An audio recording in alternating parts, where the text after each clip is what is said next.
Chapter 2094. I haven't told them yet. Shinjilia sighed heavily. Grandma called me just now. She's getting on in her years, and I'm afraid she'll be upset. Can you help me find an excuse to brush her off? Shenluo's mood became very heavy. He let out a long sigh and closed his eyes. How many more days are you going to stay in Kingstown? When Qian is almost better, we'll go back, but it might not be that soon. Grandma doesn't know what happened to Qian. I know, but I don't know the specifics. If Grandma asks, just say that you fell and need to be hospitalized. We will return to the capital in a few days. He helped Shenmanting unfasten her seatbelt before getting out of the car. Shenmanting watched as Shenluo and hung up the phone. She hurriedly chased after him and asked, "Hubby, what's wrong?" Shenluo and looked at the two little red booklets in her hands. When he read them just now, they were filled with joy, excitement, satisfaction, and happiness. But now, it was complicated. He gently hugged her and whispered, "Something unfortunate happened to Qian and Jilia." Shenmanting could feel his sadness. She reached out and gently hugged him. She asked curiously, "I just heard you mention the child. What's the matter?" Qian and Jilia have been married for more than 2 years. They've always wanted a child. Shenluo's voice was a little slow and hoarse. But something happened today. Qian accidentally had a miscarriage. Shenmanting was shocked, and her body trembled. Miscarriage? Shenmanting's heart ached when she heard those words. She pushed him away in disbelief. How could this be? Shenluo sighed softly. I'm not too sure about the specifics, but I'm guessing that Grandma has already guessed it. So, if Grandma asks later, don't say anything. I'll explain it to her. You have to be happy and tell Mom, Dad, and Grandma that we're married, okay? Shenmanting nodded. Got it. I'll only report the good news and not the bad. Okay. Shenluo smiled and couldn't help but kiss her on the lips. Then, he said softly, "Let's go in." Shenlonghua and his wife sat in the living room with old Mrs. Shen.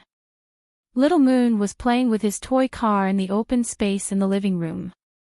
When he saw them coming back, he jumped up happily and shouted, "Daddy! Mom!" She dashed forward with her tiny feet in her tiny shoes and hugged his thigh. Shenluo bent down and picked up the baby. She tapped the baby's nose and said, "Are you listening to the adults at home?" Little Moon sounded like he was asking for credit. Little Moon, be a good boy. Shenluo smiled and turned to look at the elders. Shenlonghua was fine, but the two women couldn't hide the worry on their faces. Old Mrs. Shen's face was full of anxiety as she said, "Luoven, I just called you. Why was the line busy? Did you call Jilia?" He nodded and sat down on the sofa with the infant in his arms. Yeah. Jilia just told me that Qian had a fall in Kingstown and will need to be hospitalized for a few days. She's not in a good mood, so I didn't tell you much.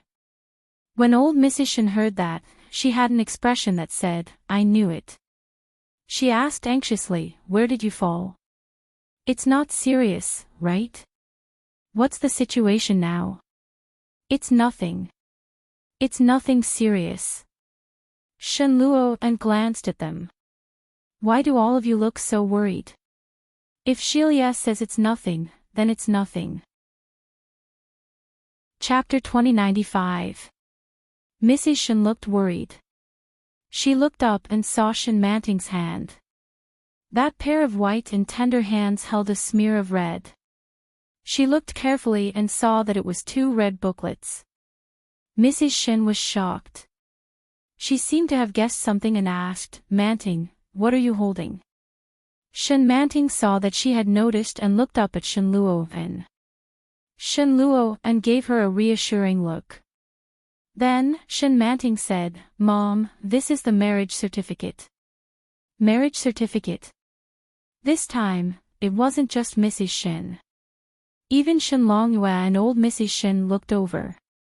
Old Mrs. Shen stood up and said, Marriage certificate. Who's married? Are you married? Enchanting had never seen such a scene before. She felt inexplicably nervous when she saw the elders of the family coming over. Mrs. Shen's face relaxed, and with a hint of coaxing, she said, Come, let mother take a look. As she spoke, she stretched out her hand. Enchanting placed the warm little notebook in her hand and withdrew her hand in a flash. Mrs. Shen felt the warmth on the booklet and couldn't hide the joy on her face. She opened it and saw a photo. Wasn't it Shen Luo and Enchanting? Shen Luo and Enchanting's dates of birth were written on it, along with their ID numbers. Mrs. Shen was delighted and said, Mom, look. Old Mrs. Shen leaned over and saw the words on the booklet. She slapped her thigh and cheered, Luo Hen, you little rascal. Shen Longyue also came forward and confirmed the marriage certificate with a faint smile on his face. Enchanting felt a little scared. Why does it feel like a little white rabbit in a wolf's den? She felt like she was being surrounded by a pack of wolves. It felt like she was going to be devoured by them at any time. She reached out and tugged at Shen Luo's sleeve and said, Hubby, Mom, Dad, and Grandma seem very happy. Shen Luo smiled and reached out to hug her. He whispered, Of course we're happy. We're a married couple from now on. Enchanting felt that something was amiss. She nodded and said, Yes. Old Mrs. Shen was undoubtedly the happiest of them all. She immediately took out an almanac and said, In that case, I'll take a look at this year's auspicious date and organize your wedding. Yes, and we have to make it big. Mrs. Shen was very happy. You don't know how many people are saying that Luo is in his 30s and still unmarried. His child is already 2 years old. Now it's all good. The whole family is together and happy. As he spoke, he stepped forward and held Enchanting's hand. He sighed and said, From now on, live a good life with Luo and no matter what, this is your home. Enchanting felt even more uncomfortable. But in his heart, he did not feel the slightest bit of joy. It was as if he was shrouded in a huge conspiracy. She was completely unaware that she was in the middle of this huge whirlpool. This feeling was very uncomfortable. Enchanting wanted to laugh, but she couldn't. He pursed his lips and said, Mom, I'm tired. Hey, I'm sleepy. Mrs. Shen quickly let go of Shen Luo and reached out to pat him. Did you hear that? I'm sleepy. This made Shen Luo chuckle. He stood up and gently held Enchanting's hand. He said, Little Moon will sleep with you tonight. Chapter 2096. His voice was full of joy and laughter. Mrs. Shen was not the only one.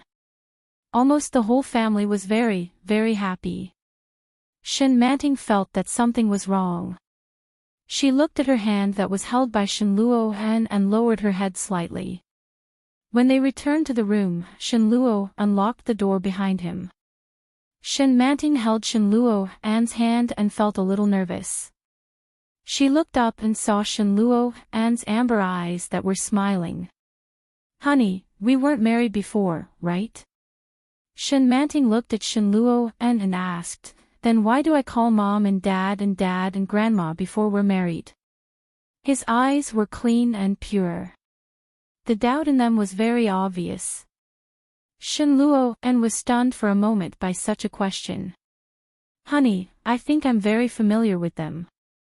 I seem to remember that I used to call them that too. Enchanting's words carried a moderate amount of doubt, but it was just doubt. But in Shen Luo's ears, it was like a knock on the door, getting louder and louder. He didn't know whether to open the door or not. If he opened it, what would he be facing? If he didn't open it, as long as she continued to knock, one day, it would open. Looking at Enchanting, Anne's lips moved, and then he said, "We just haven't registered our marriage, but our relationship is no different from that of a normal husband and wife. So, my parents are your parents, my grandma is your grandma, and my brother is your brother." Enchanting nodded and added with a smile, "Your son is my son." Anne chuckled and reached out to hold her waist. He whispered, "I'm also yours." His gaze was very deep and intense. Enchanting could clearly feel that he cared for her and loved her. Her cheeks were slightly hot. Enchanting held his arm with both hands, slightly tiptoed, and quickly kissed him. However, when she was about to withdraw, Anne caught her. He tightened his grip around her waist. He kissed her deeply. Enchanting responded with some difficulty, and her hands clung to him more tightly. Anne kissed her and soon fell on the bed with her, kissing her. The fiercest and most primitive instincts easily stirred up the fire in their bodies. Enchanting felt satisfied and blissful as he pressed down on her. The moment he sank into her, her heart fluttered. She couldn't help but hug him tightly. Instinctively, uncontrollably, she called out, "Anne." Anne's body stiffened when he heard the indistinct voice. Enchanting noticed that he had stopped moving and felt a little impatient. She opened her eyes and looked at him. But she found that Anne's expression was a little dark. He couldn't understand. He couldn't see through it. "Hubby?" Enchanting's eyes were blurred as she looked at him in confusion. Anne seemed to have thought of something, and his body moved away slightly. Then, he suddenly slammed into her. She burst into tears and clutched his shoulders tightly. She couldn't help but let out a short cry. "Ah, call me husband." Anne leaned forward and planted a passionate kiss on her neck. "Manting, I love you," he said in a low voice. "Grand Duke." Enchanting hugged him tightly and said breathlessly, "I love you too." Chapter 2097. Enchanting didn't know when she fell asleep. In a daze, she seemed to notice that Anne was helping her bathe. In a daze, she was woken up twice. It was not until the second half of the night that she finally stopped. However, in the second half of the night, she seemed to have a terrible dream. She dreamed that Anne reeked of alcohol. He tore her clothes and pressed her violently against the washstand in the bathroom. He brought her into the abyss again and again. The tearing pain made her heart wrench. Such a dream was too real. Enchanting's heart ached. She couldn't help but grab him and cry, "Brother, don't," but he was still indifferent. What awaited her was inhuman torment, the despair of not being able to see the light of day, and his cruelty. "Please, don't do this to me, don't." Enchanting seemed to have a nightmare. Her hands fluttered, and a low whimper came from her side. When Anne opened his eyes, Enchanting's face was already covered in tears. He reached out and gently patted her. He whispered, "Don't be afraid, Manting." However, the next moment, he clearly heard her talking in her sleep, "Brother, don't." His heart suddenly skipped a beat, and Anne was alarmed. He felt as if a basin of cold water had been poured over him, from the top of his head to the bottom of his heels. He hurriedly reached out and picked her up. He shook her gently and said, "Manting, wake up." Anne shook her a little too hard, and she quickly opened her eyes. Manting was a little confused when she saw the darkness around her. Anne held her tightly in his arms. "Hubby." Manting was confused and called out to him. The tension in Anne's body was released at that moment. Shenluo's back was already covered with a thin layer of sweat when he relaxed his body. Well, it's okay. It's just a nightmare. Shenluo gently patted her and said softly, "Don't be afraid, I'm here." Shenmanting was really afraid. Tears gushed out of her eyes.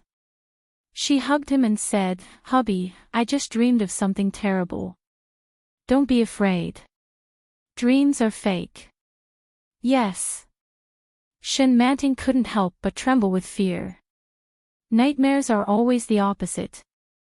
My husband would never treat me like that. Shenluo's body stiffened. His heart felt like it was being clutched tightly. Shenluo felt an indescribable sense of regret and sadness in his throat. He hugged her tightly and buried his face in her neck. Shenmanting was tickled by his breath. She shrank back and said shyly, "Hubby, I'm so sleepy." "Okay," Shenluo said in a low voice. "Go to sleep." Shenmanting nodded in satisfaction. She wrapped her arms around his narrow waist and said, "Hubby, I feel so happy." Her words, which caught Shenluo off guard, were like a heavy weight pressing down on his heart. He lifted his head and kissed the corner of her eye. "Me too. I'm so happy to have you by my side." The smile on Shenmanting's face widened, and she fell into a deep sleep. Under the quilt, a pair of hands wrapped around his waist, and her breathing gradually calmed down. However, she didn't notice that there were tears overflowing from the corner of his eyes. The night was quiet. The room was dark. Chapter 2098. His faint voice sounded particularly lonely in the quiet night. The next day, when Shenmanting woke up, she found that Shenluo was already gone. She had already put on her clothes. Shenmanting got up, and her legs were even more sore. After washing up, she found a nice set of clothes to change into. Shenmanting was in a good mood. She was wearing a beautiful pink dress that fit her well. Shenmanting almost couldn't recognize herself in the mirror. She combed her hair bit by bit and carefully tied it into a bun. She didn't remember who had told her that she looked cute with a bun. She looked in the mirror to make sure that she looked beautiful before walking out. But when she came out, she found that Shenluo had already left for work. She was greatly disappointed. His good mood seemed to have been doused with a bucket of cold water at this moment. "Did I sleep too late? My husband went to work without waiting for me." Shenmanting was a little unhappy. She looked at her toes and said, "If I had known, would have gotten up earlier." Seeing her like that, he couldn't bear to see her like that. She explained, "Young master received several calls early this morning. It seemed that there was a problem in the laboratory. It was very urgent, so he went to work first. He asked me to inform you when you woke up." "Really?" Shenmanting's eyes were filled with a little light again. "What about little Moon?" "Old Madam took him out to play." He looked at her and smiled. "Go and sit for a while. Lunch will be ready soon. You can call and ask when Shenluo will be back for lunch." Shenmanting's eyes lit up. She nodded and said, "I'll go now." Her pink dress was like a pink butterfly spreading its wings in spring. Her steps were light and happy, and she looked carefree.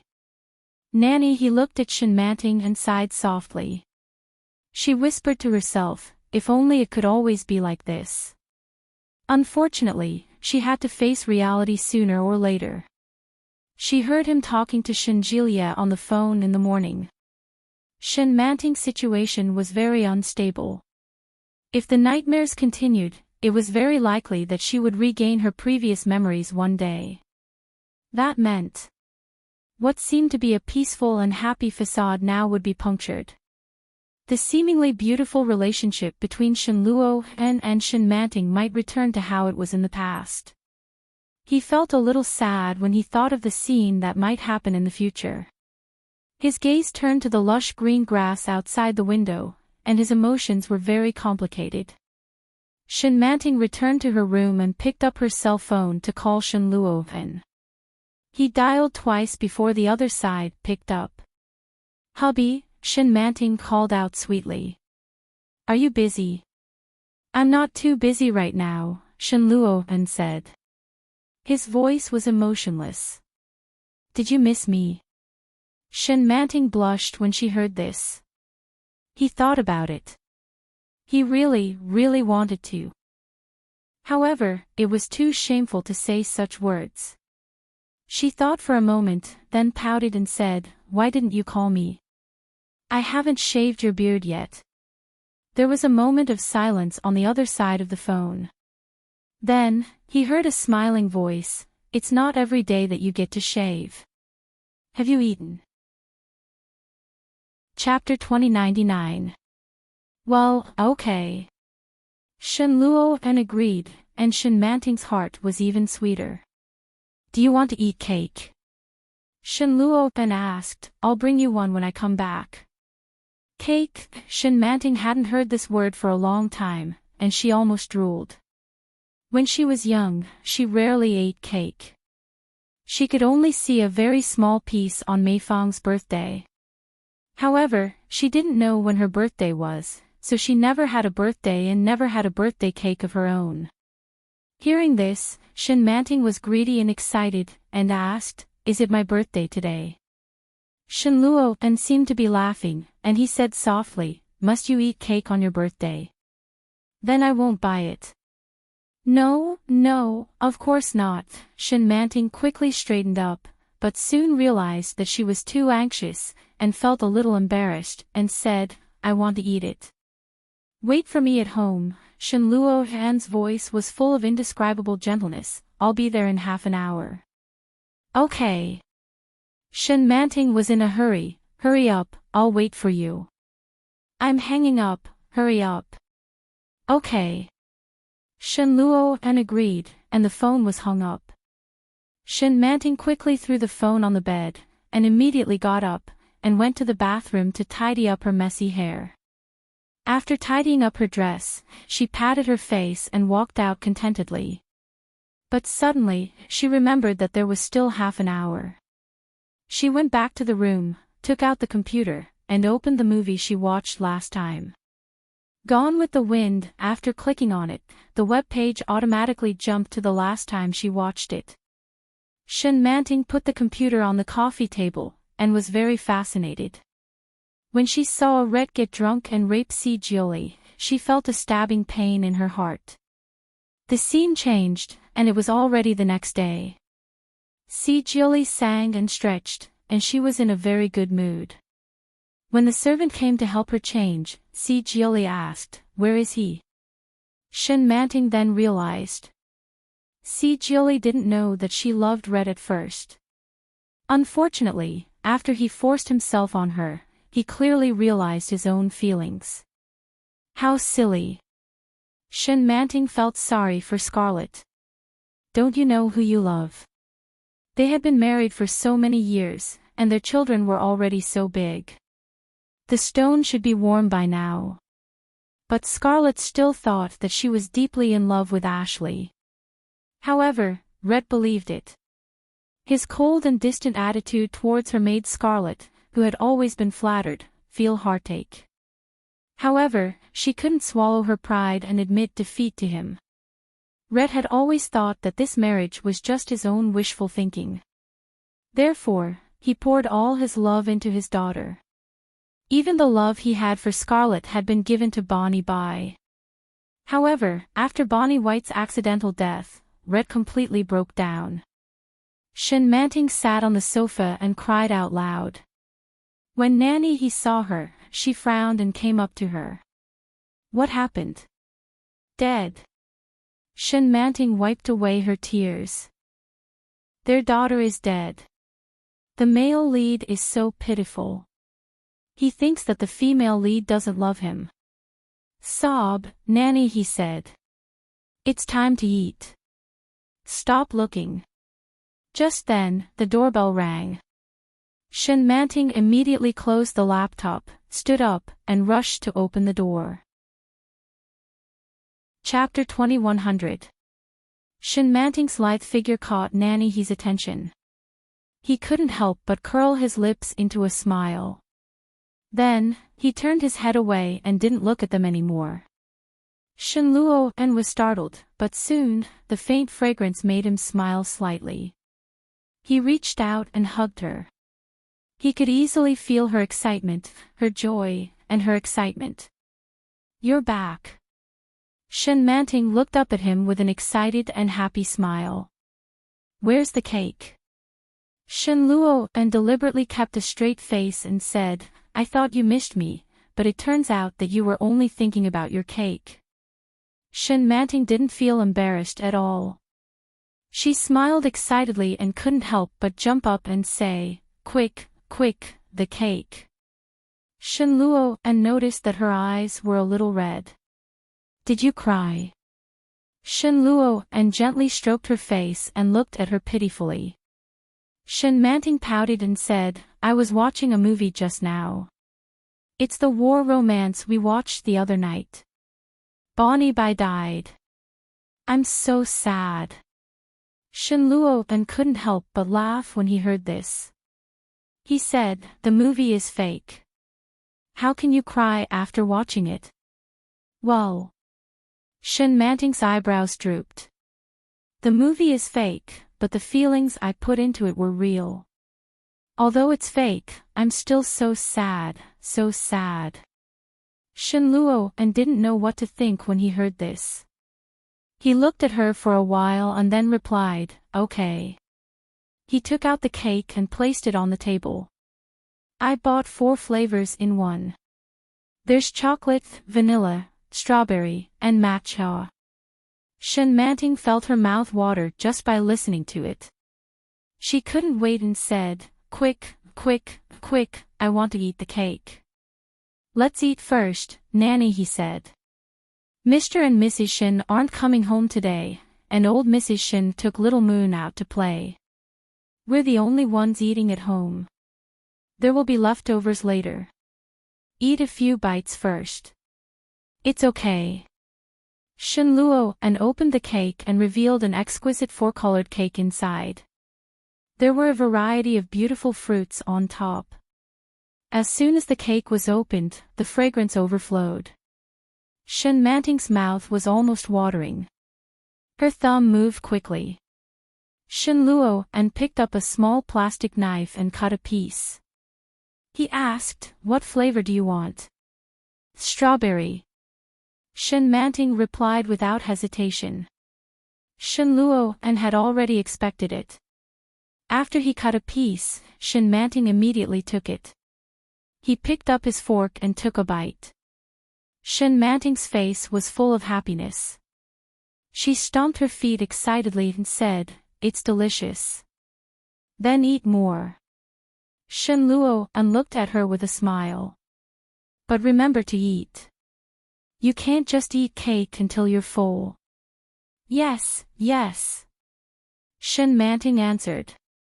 However, a promise was a promise. In the end, he couldn't help but eat 2 more pieces. After tasting the chocolate and vanilla flavor, he stopped giving her the matcha flavor when it was her turn. "Let's eat first. Don't eat cake. Eating cake alone is not good for your stomach." Enchanting finally stopped her. Enchanting looked at the cakes reluctantly and finally picked up the rice on the table. After the meal, Enchanting didn't feel like watching the movie anymore. She hugged his arm and said, "Honey, can you take me to your workplace? Why do you suddenly want to go?" Chapter 2101. Enchanting looked at him expectantly, and her mind was full of such images. Enchanting was wearing a white coat and a mask, shuttling back and forth in the laboratory with all kinds of equipment. She was a little excited when she thought about it.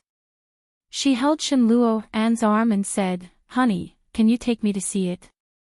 Enchanting looked down and saw Enchanting's big bright eyes. They were full of expectation. He smiled and said, then put on your shoes.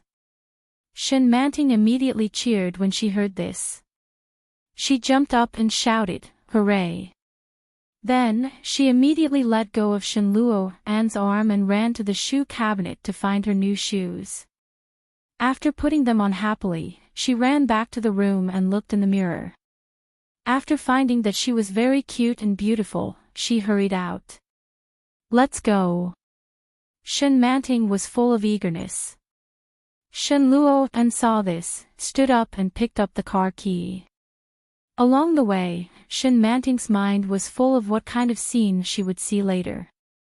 Looking at the rapidly passing road in front of her, she asked curiously, Honey, will there be colleagues in the laboratory? Yes. Will there be many? 2 business partners and some buddies. Yes. Enchanting's eyes lit up. I knew it. The scientists' laboratories must be secret bases. Very few people can get in, right? So there are only 2 like-minded partners who can realize their dreams together. Isn't that right, hubby? Enchanting's eyes lit up. Enchanting couldn't help but laugh when he heard Enchanting's cinematic words. For a moment, he didn't know whether to nod or shake his head. Soon, all Enchanting's questions were answered. When they arrived at the laboratory, the colleagues had gone to eat, and Lao Wu and another colleague were injecting drugs into the mice. Just as Enchanting had imagined, he was wearing a mask and a white coat. The laboratory was very big. There were all kinds of instruments, microscopes, computers, and test tubes. They were arranged in an orderly manner. When Enchanting saw it, she couldn't help but exclaim, wow! Lao Wu glanced at Enchanting and was surprised. Enchanting, why did you bring? Wow, sister-in-law. Seeing this, the people next to him suddenly raised their heads. This is sister-in-law. Sister-in-law is not a vegetable. You're awake, Enchanting said. Didn't Lao Wu tell you? She didn't come a few days ago because she woke up. When Jin Yang heard this, he looked at OL5 and shouted, didn't you tell me that he has mental problems again? Are you lying to me? When Enchanting heard this, she immediately grasped the key point. Again. Was Enchanting insane?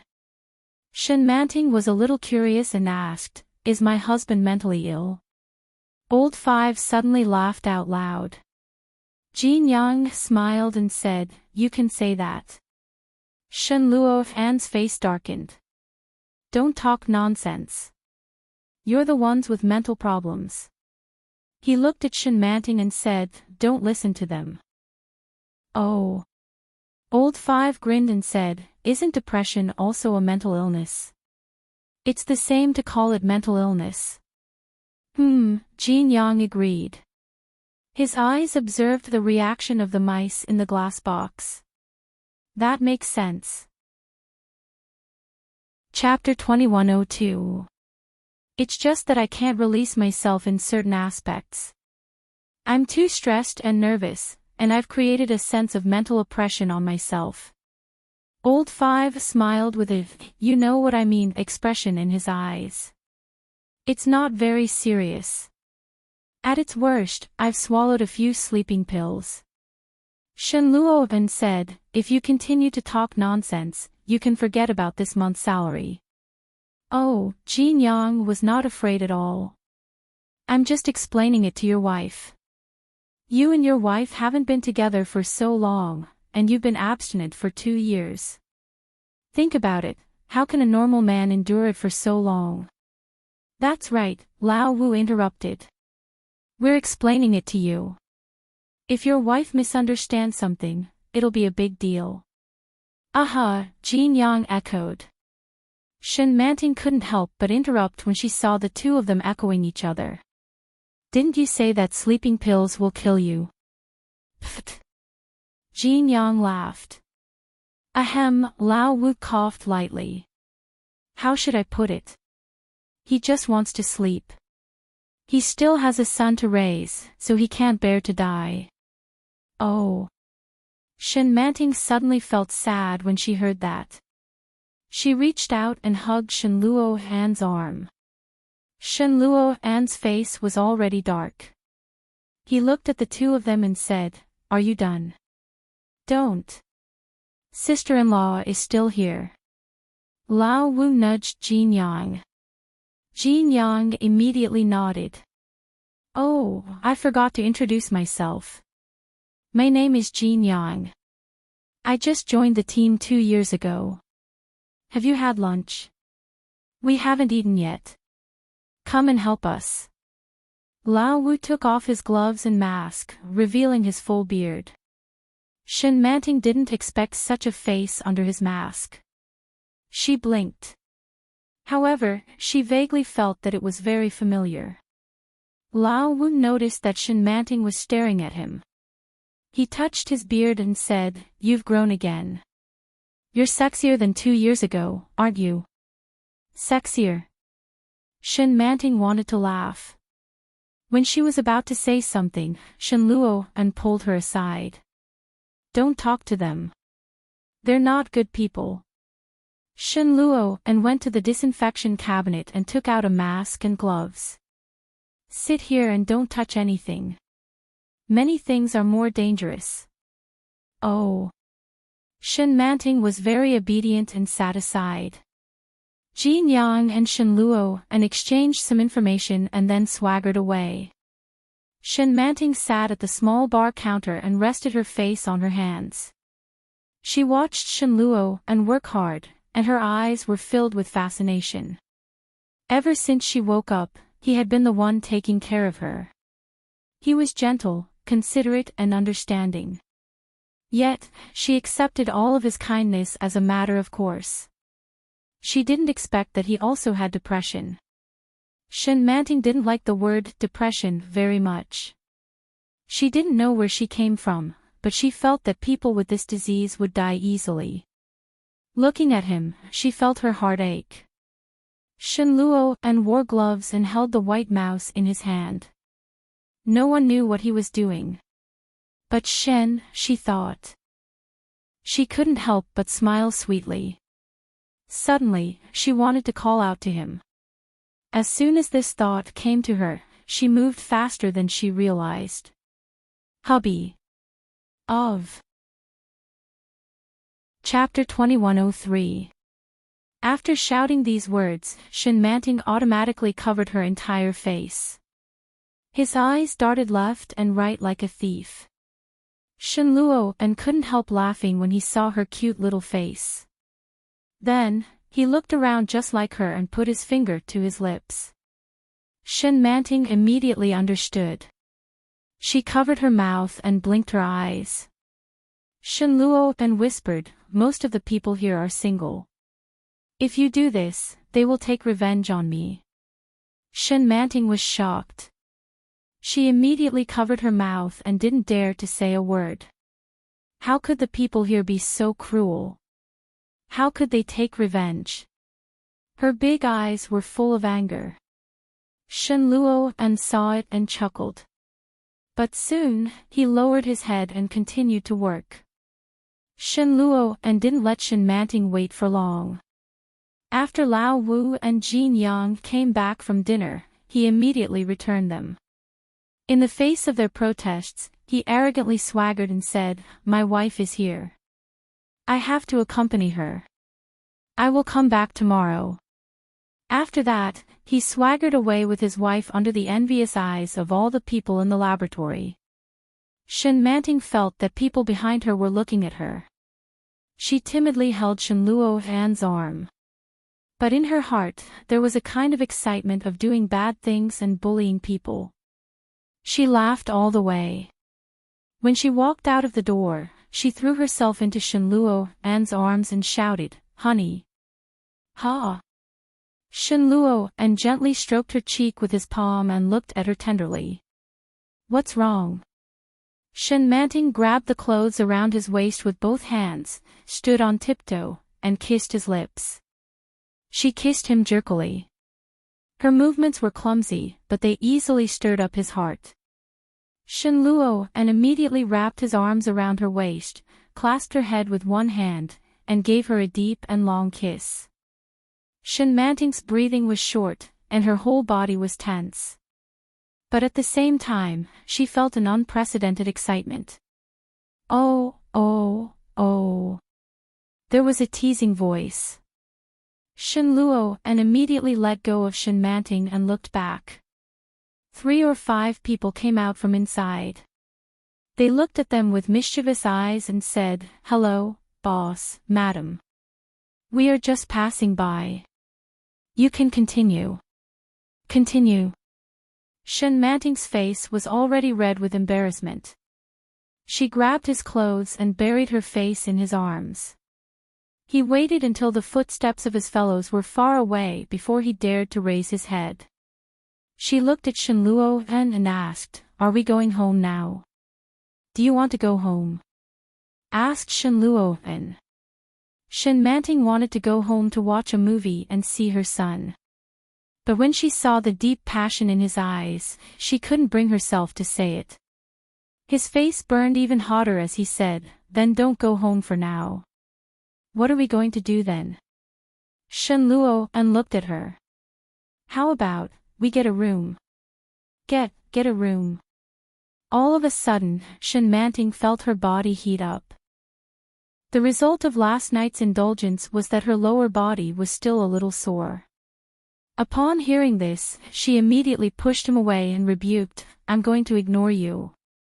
Shenmanting strode forward with heavy footsteps. Shenluo and couldn't help but laugh. He pulled her back and said, "I'm just kidding. Let's go watch a movie." "Watch a movie? Shall we go to the cinema?" "Yes." "Great." Shenmanting was a little excited. "I've never been to a movie theater before." "Let's go, I'll take you there." Chapter 2104. Shenluo and looked at her with a smile and nodded. Okay. When Shenmanting arrived at the cinema, she chose a movie with a name that seemed to suit her taste. It was called Iron Fist of Shame. Shenluo and didn't object. He bought popcorn and Coke, and Shenmanting asked for ice cream. The movie started, and the audience burst into laughter. However, Shenmanting occasionally asked, "Honey, what does the little egg mean?" Shenluo and said, "Well, it means that the man is childish." "Oh.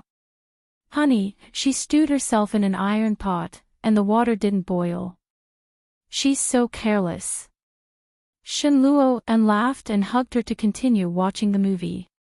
They laughed the whole time, and Shenmanting was very excited when the movie was about to end. "It's back, ah ah ah. It's so handsome." Shenmanting shouted excitedly. Shenluo and began to doubt his own aesthetics. Is this handsome? But when the leading actor and actress kissed, Shenmanting turned her head and leaned over. "Honey." Shenluo and turned his face and was attacked by her small mouth, which was stained with the taste of ice cream and popcorn. Shenmanting was elated. She hugged the popcorn and moved to the side, sticking her tongue out at him. Shenluo and couldn't help laughing and warned in a low voice, "I'll teach you a lesson when we get back." Shenmanting pretended not to hear, and her eyes returned to the big screen. The movie ended, and Shenmanting was very excited. "Honey, where are we going next?" "Where do you want to go?"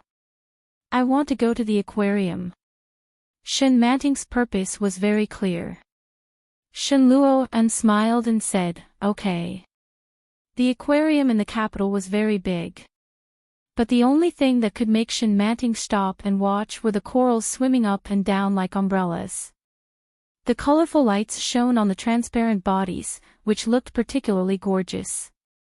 Shenmanting's face was almost stuck to the glass, and she exclaimed, "It's so beautiful." "It's dirty." Shenluo and put his hand in front of her face. "Do you want to raise a nest at home?" Shenmanting's eyes lit up, and she looked up at him. "Can I?" Yes, Shen Luo unsmiled. As long as you like it. Yes. Shen Manting was very excited. I like it so much. Alright. Shen Luo and looked at her. I'll get someone to do it. Ah. Shen Manting immediately hugged him. Hubby, you're the best.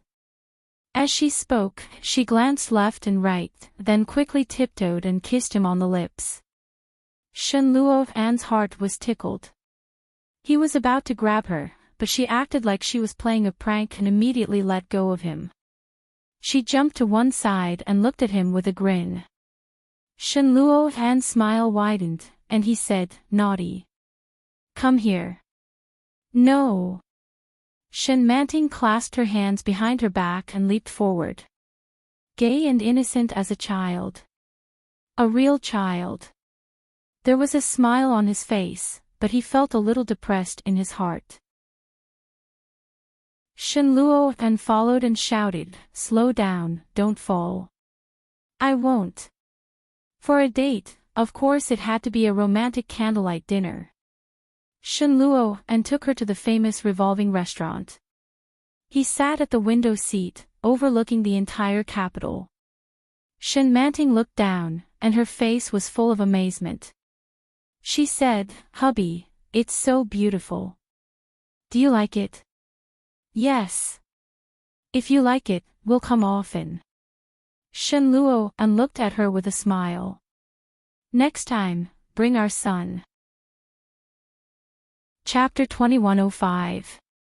When Shen Manting heard this, she quickly looked around and whispered, "Is it expensive here?" "Well, it's not very expensive," Shen Luo said. Shen Manting looked down and nodded. "Well, if it's not very expensive, let's come here more often. I love it here. It's so beautiful." "Okay." Shen Luo agreed and took a sip of red wine. His eyes were full of tenderness. After dinner, Shen Manting was still in high spirits. She hugged Shen Luo's arm and said, "Honey, do you have anything else to do besides work and play with the baby?" What did Shen Luo do when there was no one to date or play with? Shen Manting was very curious.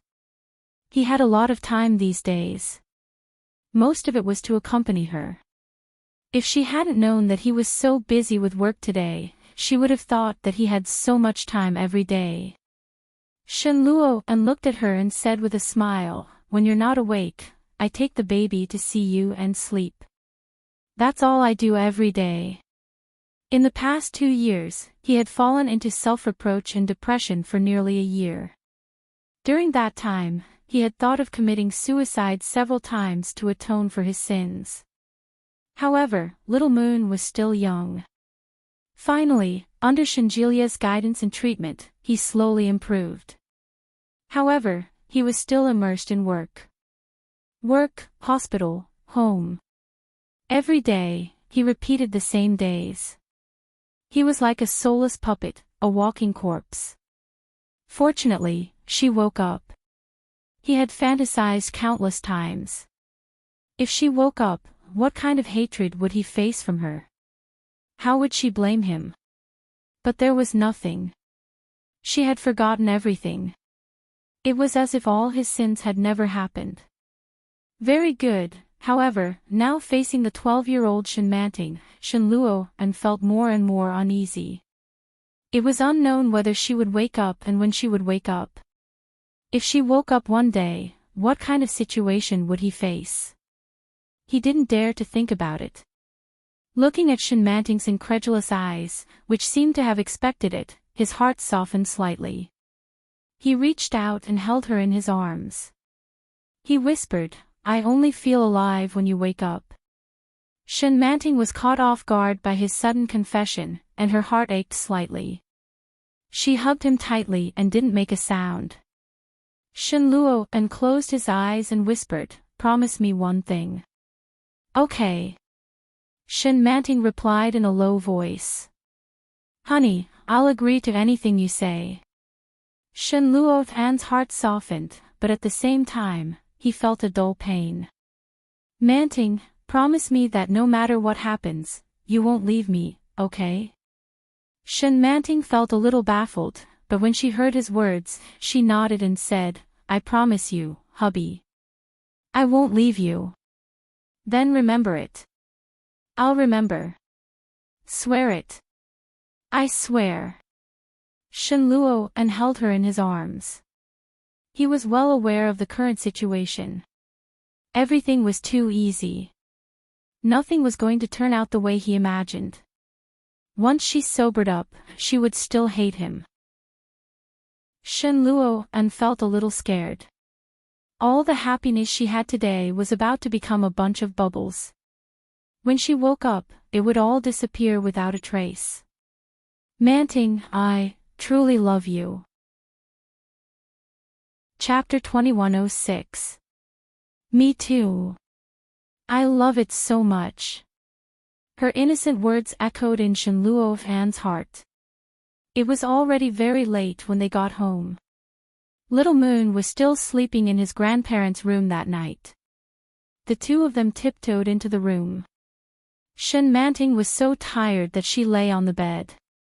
Shen Luoan smiled when he saw her like that. You're lying down so soon.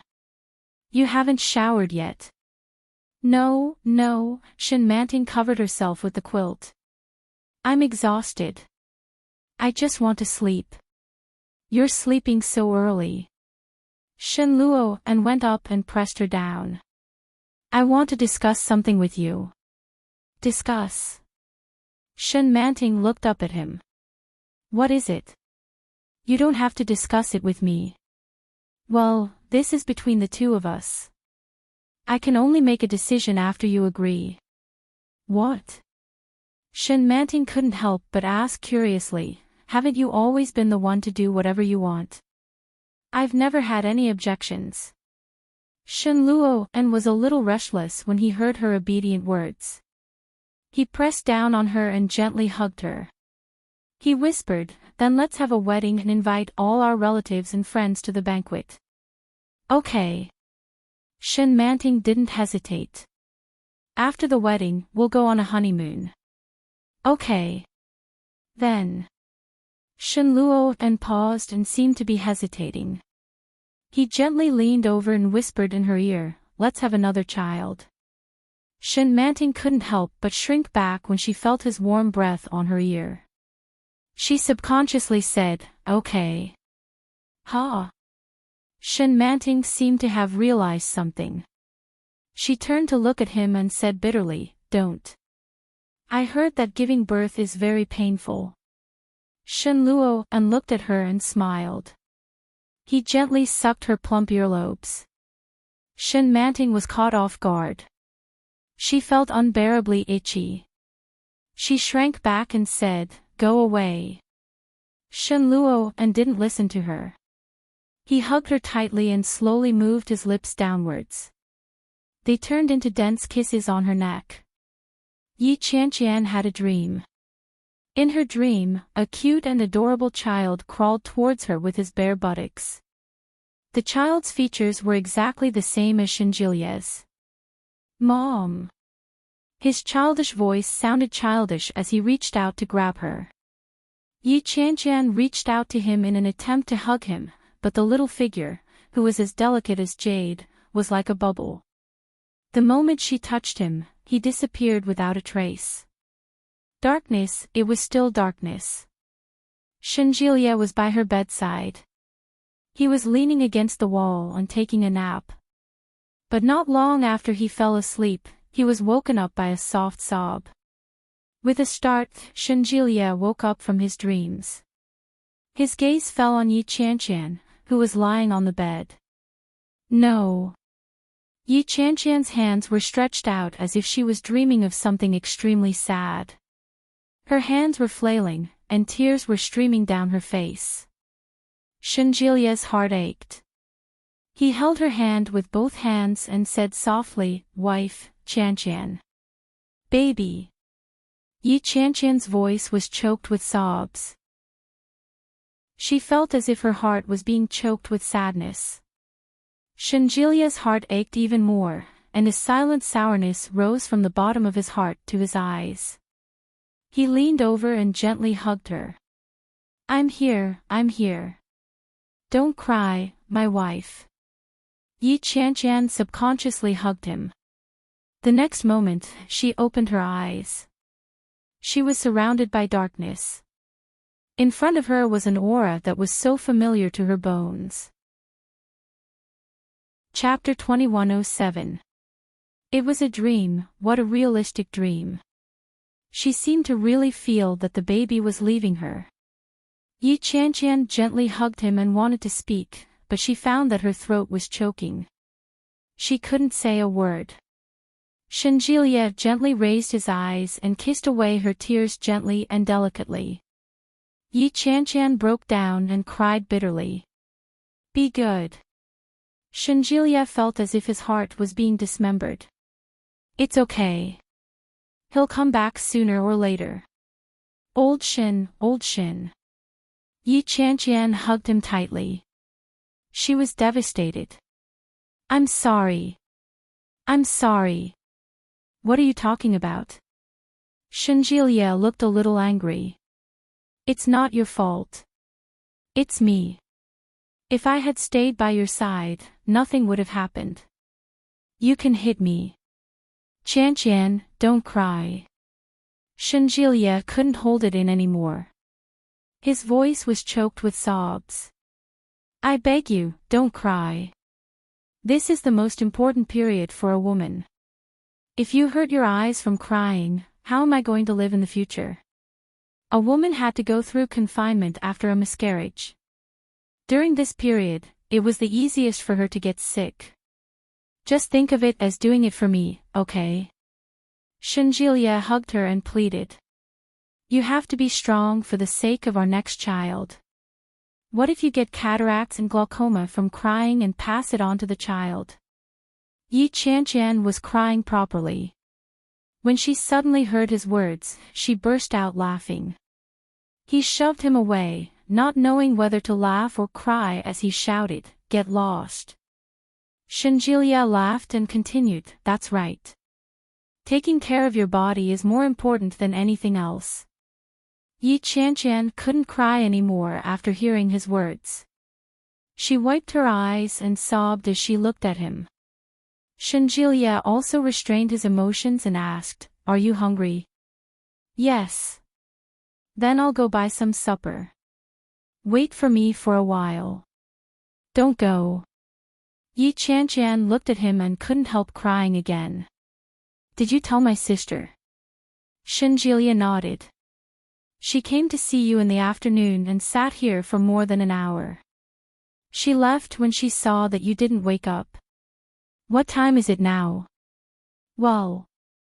Shenjilia glanced at his watch. 9:30 p.m. Then you, ask Yu to come over and buy some supper on the way. Yi Qianqian wiped her eyes and sniffed. Ask her if Jianlin is asleep. If he isn't, bring him over. When Shenjilia heard that, he said, Jianlin is still young. A 2-year-old child should be asleep at this time. Let her bring him over tomorrow. I'll make a call first. Yes. Shenjilia dialed Yi Yu's number right in front of Yi Qianqian. However, it took a while before the call was picked up. The person who answered the phone wasn't Yi Yu. It was Li Jinnan. Brother-in-law, Li Jinnan called out in a flat voice. Is sister-in-law awake? Yeah, Shenjilia replied. If you and Yu have time, come over. Qianqian wants to see your son. Alright, wait for us. We'll go now. Li Jinnan had always been straightforward with his words. Sister-in-law just woke up. Yes. Then I'll bring some food along. It's better to cook some porridge at this time. Is porridge okay? Sure. Okay, I'm hanging up. Shenjilia was speechless. Was it Jinnan? Yi Qianqian could tell from the expression on Shenjilia's face. Chapter 2108. Humph, that's a good man. Yi Qianqian felt a little relieved. He's better than your brother. Look at what happened to Yu when she married your brother. Now that Sister Manting is married to my brother, isn't that good? It's not good. Look at Manting now. I always feel like he's molesting a child. Shenjilia looked at her and tried to defend Shenluofen. Like a fish drinking water, you know when it's hot or cold. Yi Qianqian glanced at him and changed the topic. Help me up. I need to go to the bathroom. Shenjilia smiled helplessly. Yes, madam. By the time Li Jinan and Yi Yu arrived, it was already an hour later. In his hand was a big clay pot, hanging from a steel hook. The two of them walked in holding the 2-year-old Li Jianlin. The little guy had been fed until he was chubby. When he walked in, he looked around with his dark eyes. When he saw Shenjilia, he looked up calmly. Shenjilia raised his eyebrows slightly and said, "How long has it been?" "You've grown quite a bit." Li Jianlin looked at him without blinking. "Call me uncle." Li Jinan put the clay pot on the table and nudged the child. Li Jianlin appeared overly calm and obediently called out, "Uncle." His voice was neither loud nor soft, and he sounded serious. Shenjilia was speechless. He turned to look at Yi Qianqian and asked, "Is Little Moon the only child of his age who develops slowly?" Yi Qianqian replied, "Perhaps it's because Little Moon doesn't have a mother to teach him." That was the only explanation. Yi Yu walked over to Yi Qianqian and looked at her pale face. She felt a little heartache and said, "I waited here for you in the afternoon, but I didn't wake up, so I left first." Yi Qianqian looked at Yi Yu's increasingly rosy and rounder face and said enviously, "Your days are getting better and better. Jianlin is very sensible, isn't he? It's hard to explain in a few words, just like his father." Yi Yu sighed softly. "You must be hungry. I'll wipe your body after dinner. By the way, Dad really wants to know what happened to you. He called me and said that my brother-in-law was fooling him. I don't know what to say." "Give Dad a call later," Yi Yu said as she looked at Shenjilia. "Explain it to Dad." "Okay, tomorrow." Shenjilia scooped porridge for everyone and handed a bowl to Jianlin. Jianlin reached out and took it. "Thank you, uncle." But very quickly, she carried the bowl to the bedside and said, "Mom." She glanced at Yi Qianqian, who was standing behind Yi Yu, and gestured to her. She opened her mouth as if she didn't know what to say, but the look on her face had conveyed everything. Yi Yu took it and whispered, "Is this for Auntie?" "Yeah." Jianlin nodded. "For little Auntie." Yi Yu took it and smiled. "All right. Thank you, Jianlin." "Thank you, Jianlin."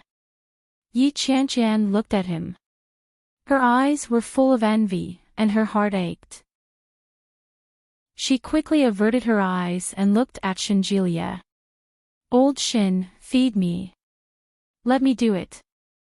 Yi Yu moved a stool over and sat down.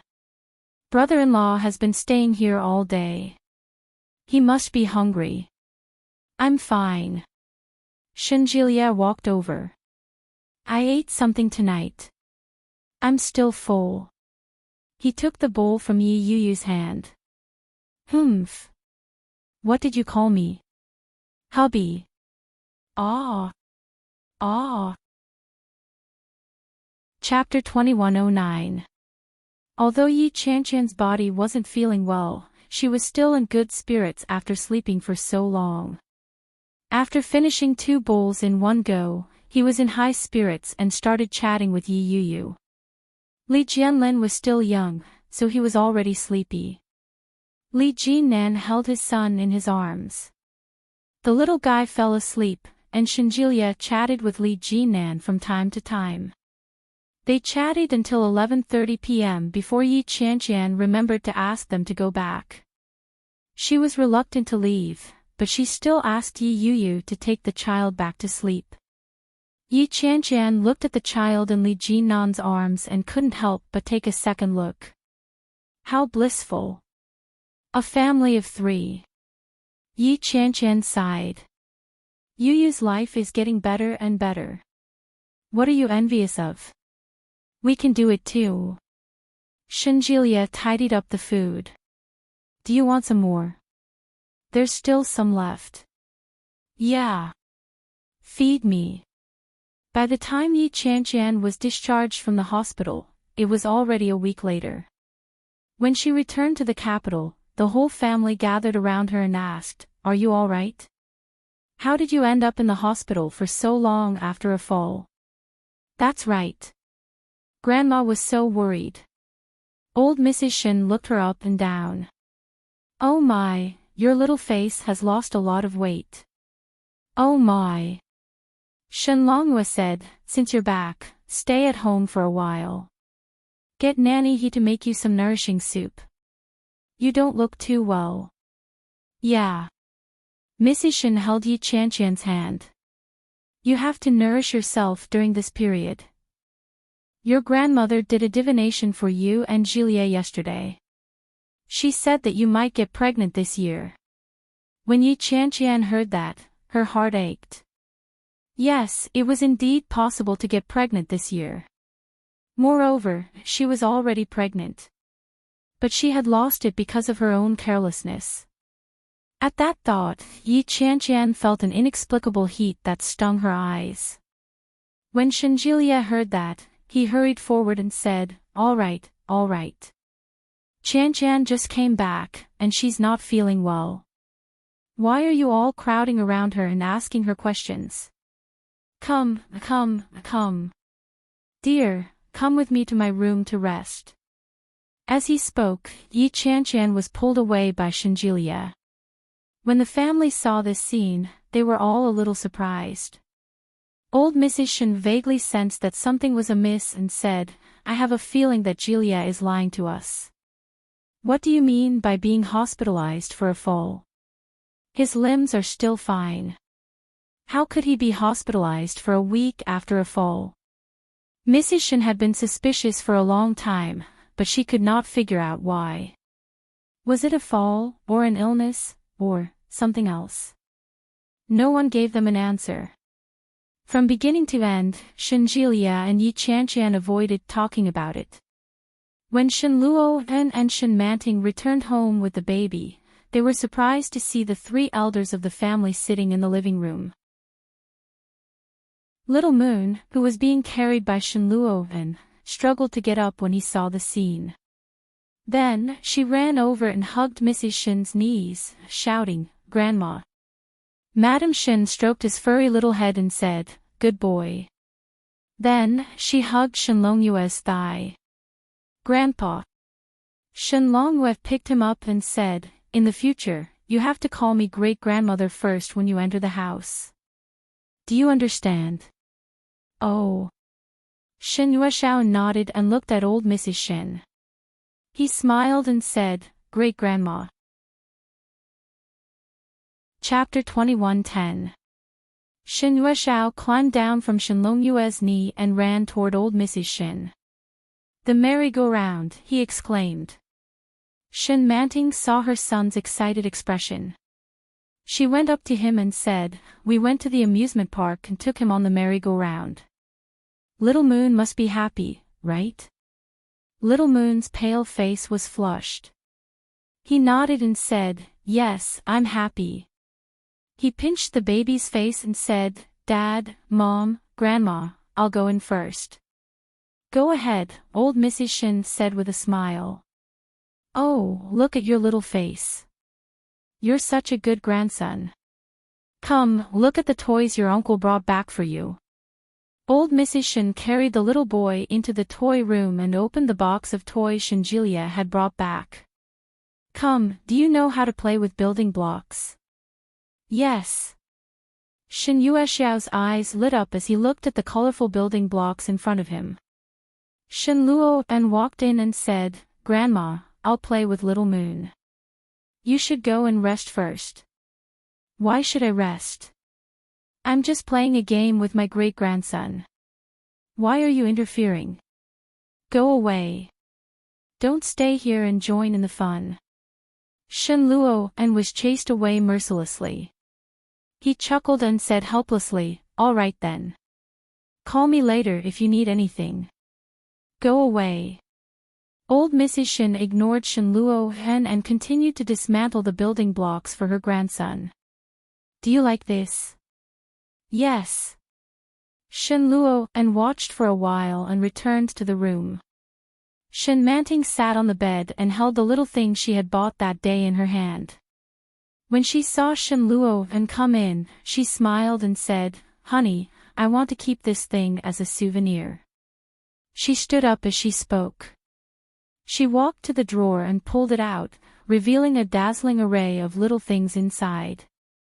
They were all little things they had bought when they went out to play. There were small necklaces, key rings, and those little dolls and toys. She carefully put down the tassel pendant in her hand and said, When we're old, we'll be very happy to see all the places we used to go together. Shen Luo's heart softened when he heard this. He gently hugged her waist from behind and whispered, Where did you learn this? Shen Manting blushed slightly and asked, What do you think? Don't you like it? I like it. Shen Luo and kissed her ear. I like it so much. It's so romantic. It was so romantic that Shen Luo and couldn't even be sure that Shen Manting had prepared this for their happiness. Shen Manting looked at the colorful little things in front of her and smiled contentedly. She said, Then I'll make more in the future. Every time I see these things, I feel so happy. Yes, I'm so happy. Shen Luo smiled, but his heart was sad. It was precisely because he was too happy that he felt as if he had stolen all of this. Shen Luo was combing Shen Manting's hair in the room. They talked and did some boring things in the house. Even the two of them didn't know what they were doing. Time passed quickly. Knock, knock. Someone knocked on the door. It was a little anxious and a little excited. Brother, come out quickly and see what your son has done. When Shen Luo heard this, he stood up and opened the door. Chapter 21:11. Shen Luo leaned over to take a look. It was just a simple 9-grid puzzle. It was very simple. But for a 2-year-old child, it was not easy at all. Shen Luo glanced at it and asked, Little Moon did it himself? Yes. Shen Jilie was a little excited. He looked at him and said, I just bought it. I just took out a 9-grid puzzle for him. Now the little boy is playing with a 16-grid puzzle. Let's go and have a look. Shen Luo was a little excited when he heard that. He followed Shen Jilie to Little Moon's toy room and saw the little boy lying on the ground playing with a puzzle. When he saw Shen Jilie and Shen Luo walk in, he looked up at them and laughed. Daddy, Uncle. What are you playing? Shen Luo walked over and squatted down beside him to look at him. Little Moon looked at him and pointed at the puzzle. Uncle, he said obediently. Did I give it to you? Shen Luo patted his head. Do you like it? Yes, I like it.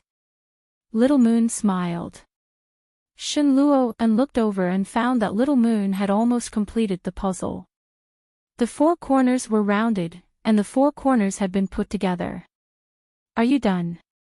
Shen Luo asked. Shen Yueshao looked at the puzzle in front of him and reached out with the puzzle in his hand. He shook his head and said, No.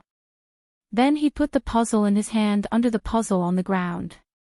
Shen Jilie and Shen Luo looked at it quietly and soon found that the edges had also been filled in. They found that it was completely accurate and there were no mistakes. He placed the last one down. It was a picture of Grey Wolf. It was very complete and there were no mistakes. Shenluo and looked as if he had expected it, but Shenjilie laughed and said, "Brother, look at this." Shenjilie pointed to a corner of the room. It was a small house made of Lego. It was very tall and beautiful. "I just bought all these today. Look at how well he did." When Shenjilie said this, he looked a little proud and said, "I told you that my little nephew can't be more stupid than others." "Who said that little moon is stupid?" Shenluo and raised his eyebrows. "He's always been very smart. He remembers a lot of things once I tell him. You don't play with him often, and you don't even care about your nephew. How dare you say such things?"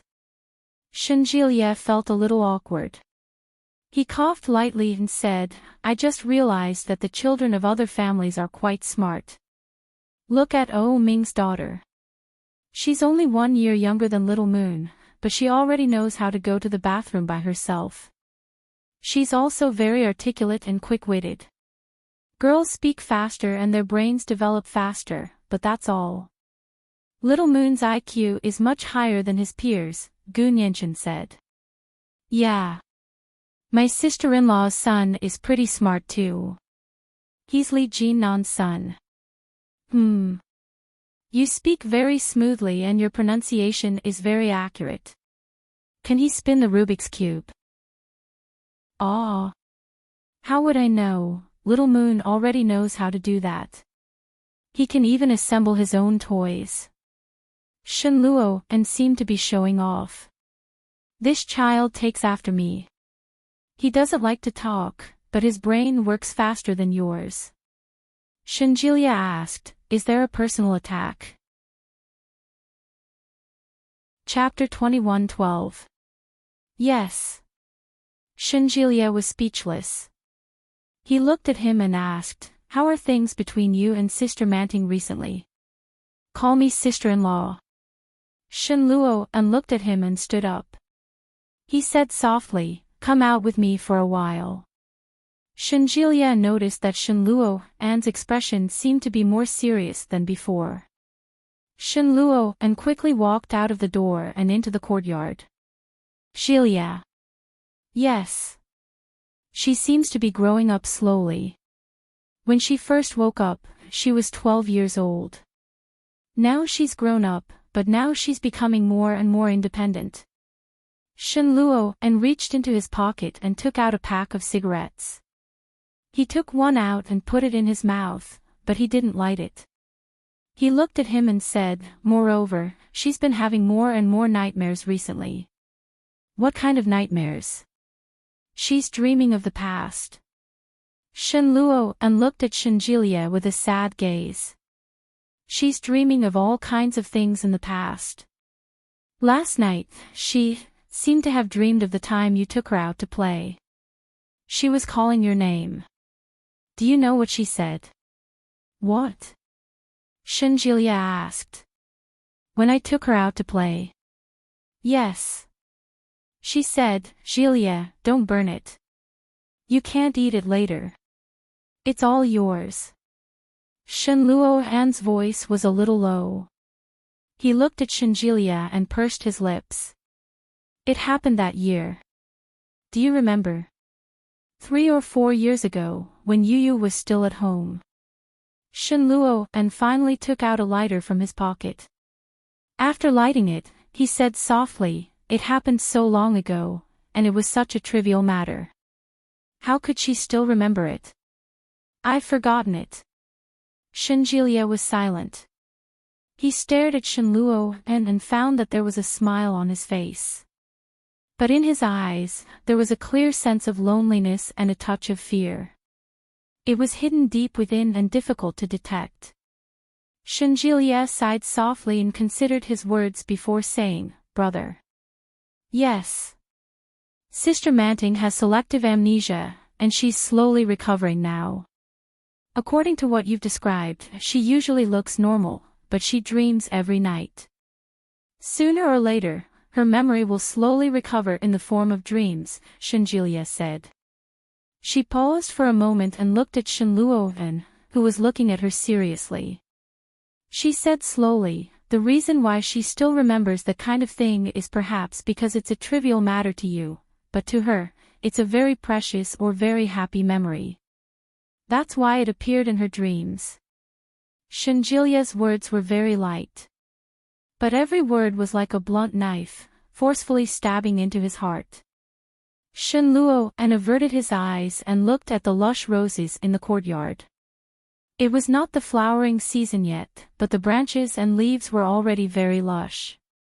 He took a long drag on his cigarette, but for some reason, he felt a lump in his throat and choked on the cigarette.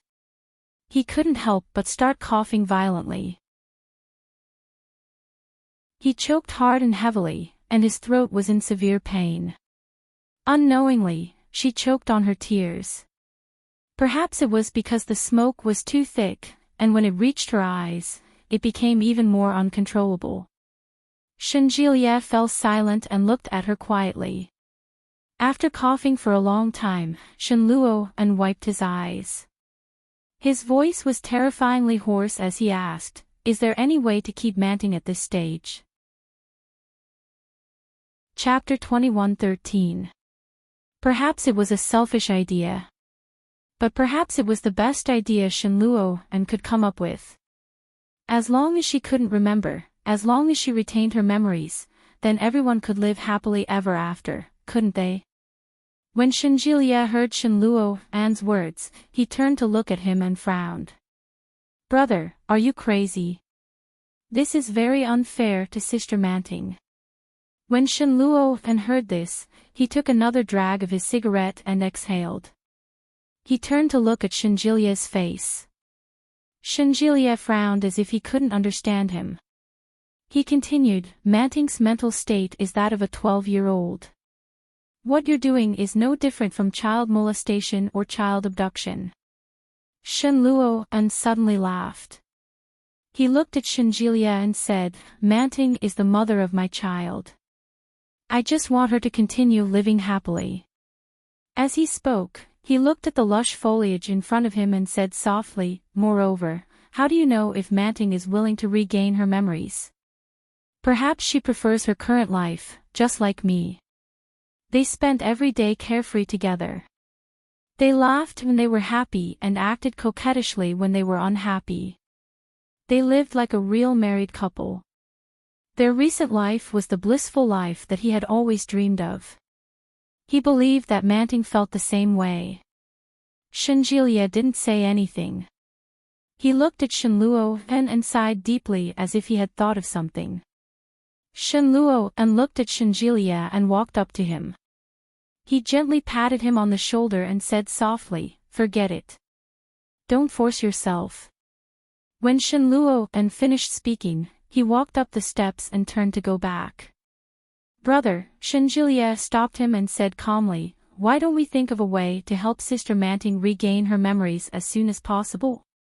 Shinluo paused for a moment and suddenly laughed. He looked at him coldly and said, "Jilia, you're the crazy one." His tone was a little unfriendly. He looked at Shinjilia in front of him and his gaze was no longer the same as before. Shinjilia clearly sensed his displeasure and didn't say another word. Shinluo quickly retracted his gaze and turned to go back in. Shin Yueshao was alone in the room, holding a Rubik's Cube in his hand. When she saw Shinluo enter the door, she immediately got up from the ground and went forward, shouting, "Daddy." Shinluo's thigh was being hugged by Xiao Yu. When he saw Xiao Yu's little face, his originally cold and displeased expression softened a little. He squatted down, picked up the baby, and walked into the room. Shin Manting was just about to take a shower when she saw Shinluo come in with their son in his arms. She leaned forward and kissed the baby. "You haven't taken a shower yet, have you?" "Not yet," Shinluo said in a low voice. Shin Manting could smell the tobacco in his mouth. Feeling a little uncomfortable, she frowned and said, "Hubby, you smoked." "Yeah." Shinluo looked at her and asked, "You don't like it?" I think it stinks." "The baby won't like it," right? Shenmanting looked at the infant and smiled. Hubby, let's give the infant a bath first. It's so late now. Let's let the infant sleep after bathing. Chapter 21:14. Of course I'm happy. Shenmanting reached out and took the infant into her arms without hesitation. Shenmanting spoke without hesitation. Shenluo and was silent for a moment. Shenmanting didn't seem to notice Shenluo and's strange behavior and asked, "What's wrong?" Shenluo and looked at her and moved his lips, but he quickly held back his words. Shenmanting felt a little strange and asked, "Honey, what's wrong with you today?" Shenluo and looked at her and thought for a while before he asked with difficulty, "Do you want to regain your previous memories?" Shenluo and's voice was a little low. He seemed to have thought about it for a long time. Shenmanting felt a little strange and subconsciously looked up at Shenluo and's expression. At that moment, Shenluo and seemed to be expressionless, but vaguely, it seemed that there was an indescribable message in his eyes. Shenmanting couldn't fully grasp such a message. However, she could feel his hesitation. She thought about it and replied, "I think it's better for me to regain my memories. After all, we used to be husband and wife. I don't even know what my life was like before. If I regain my memories, will my life be a little more complete? What do you think, honey?" "Yes." Shenluo and silently agreed. "I feel that I'm missing a lot of memories in my life. From 12 years old to 31 years old, this change is too sudden." Shenmanting pouted. She held the infant in her arms and looked for clothes for him. She rummaged through the wardrobe and said, "It's been 19 years. A lot of things must have happened in these 19 years. If I don't know anything, I'll feel like I'm feeling now. I'll feel empty in my heart." Shenmanting busied herself in front of the wardrobe and didn't look back. Shenluo and looked at her back and listened to her words. He felt a little sad in his heart. What if all you remember are unhappy things? Shenluo Han's voice was a little hoarse as he slowly walked forward. If the things that you're about to remember bring you only unhappiness and pain, would you still be willing to remember them? How could that be? Shenmanting smiled and said, "Those are also my memories. Even if they are painful and unhappy, these memories are still mine. If they are not, then they are incomplete. For example, I feel that I am still 12 years old, but you tell me that I am already 31 years old. Although I am very happy now, sometimes I still feel that I am very childish. I don't like this feeling." Just like now, although she was holding her own son in her arms. She knew that she had given birth to this child, but she still didn't have the awareness of being a mother. Apart from the fact that the child was calling her mother, she didn't think there was any difference. If she left now, there wouldn't be any mother's love that couldn't be severed like what the TV shows said. Moreover, from the age of 12 to the age of 31, there are 19 years. During these 19 years, there must be a lot of things happening. Some are unhappy, and some are happy. Why don't I recover my memory? Shenmanting had already found clothes. She held the child's clothes and turned around, only to find that Shenluo and was looking at her deeply. She couldn't tell what kind of expression was in his eyes. Chapter 21:15. Shenmanting felt that Shenluo An's behavior was a little strange. She said coquettishly, "Come and hug our son. My arms are sore." Shenluo An walked forward and gently hugged her and his son. His action was a little sudden, and Shenmanting could sense that he was a little sad. Shen Yueshao also reached out to hug Shenluo An and called out, "Daddy." Shenluo An nodded and closed his eyes. "Little Moon, do you love your mother?" "I love Mommy. I love Daddy," Shen Yueshao shouted. Daddy, Mommy, little moon loves you. The latter part of her sentence was a little soft, as if she was afraid that she would say something wrong. She was a little timid and careful. Shenluo smiled silently, but his eyes were filled with bitterness. Then let Daddy and Mommy take you to take a bath. Yes. Shen Yueshao answered loudly. Shenluo carried the baby over to her. Did you have fun today? I'm happy.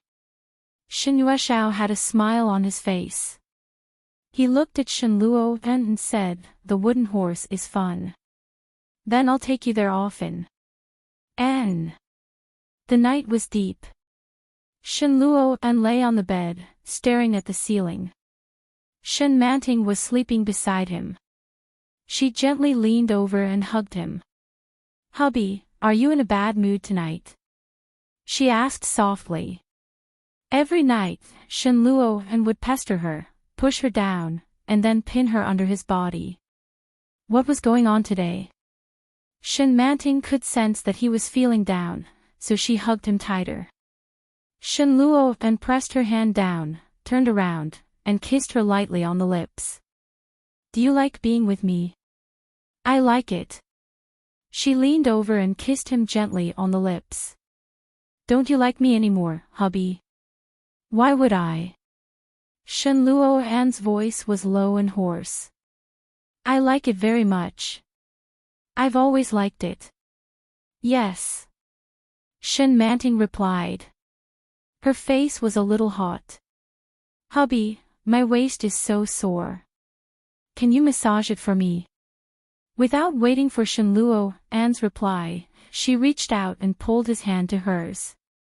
He placed his palm flat on the back of his waist and said, rub. Shenluo switched from being passive to being active. He pressed down on her with a moderate amount of force. Shen Manting felt very comfortable. She wrapped her arms around his neck and kissed his lips. During this period of time, she had learned everything she should and shouldn't know. Under Shenluo's guidance, she felt a little addicted to it. Her slender legs separated his legs and squeezed herself in. Then, she gave him a long and deep kiss. Shenluo remained passive, which made Shen Manting feel a little frustrated. She quickly broke away from him and said, Hubby, aren't you coming today? Do you like it? Shenluo suddenly asked. Do you really like this kind of thing? Shen Manting's face was flushed from the kiss. She looked at him, and her eyes were particularly bright in the night. Shenluo's throat tightened. In an instant, he pressed her down and gave her a deep, lingering kiss. His hand moved from the back of her waist all the way down. Without much foreplay, it could even be said to be a little rushed. Shenluo tore off the cloth beneath her and entered her. Shen Manting groaned. She felt a little uncomfortable and said, Hubby. Shenluo's lips fell densely on her upper body, igniting clusters of flames. Chapter 21:16. Shenluo asked again, Do you like it?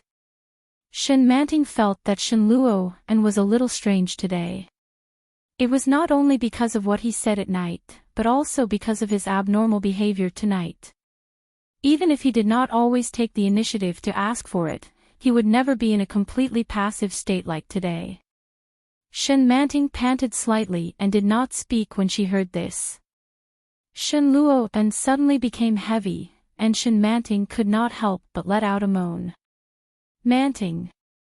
Shenluo leaned over to her ear and whispered, Do you like it? Tell me, do you like it? Ah. Shen Manting pinched his arm with both hands. Honey, Shenluo's movements became heavier and faster. Shen Manting could not avoid his ferocious attacks at all.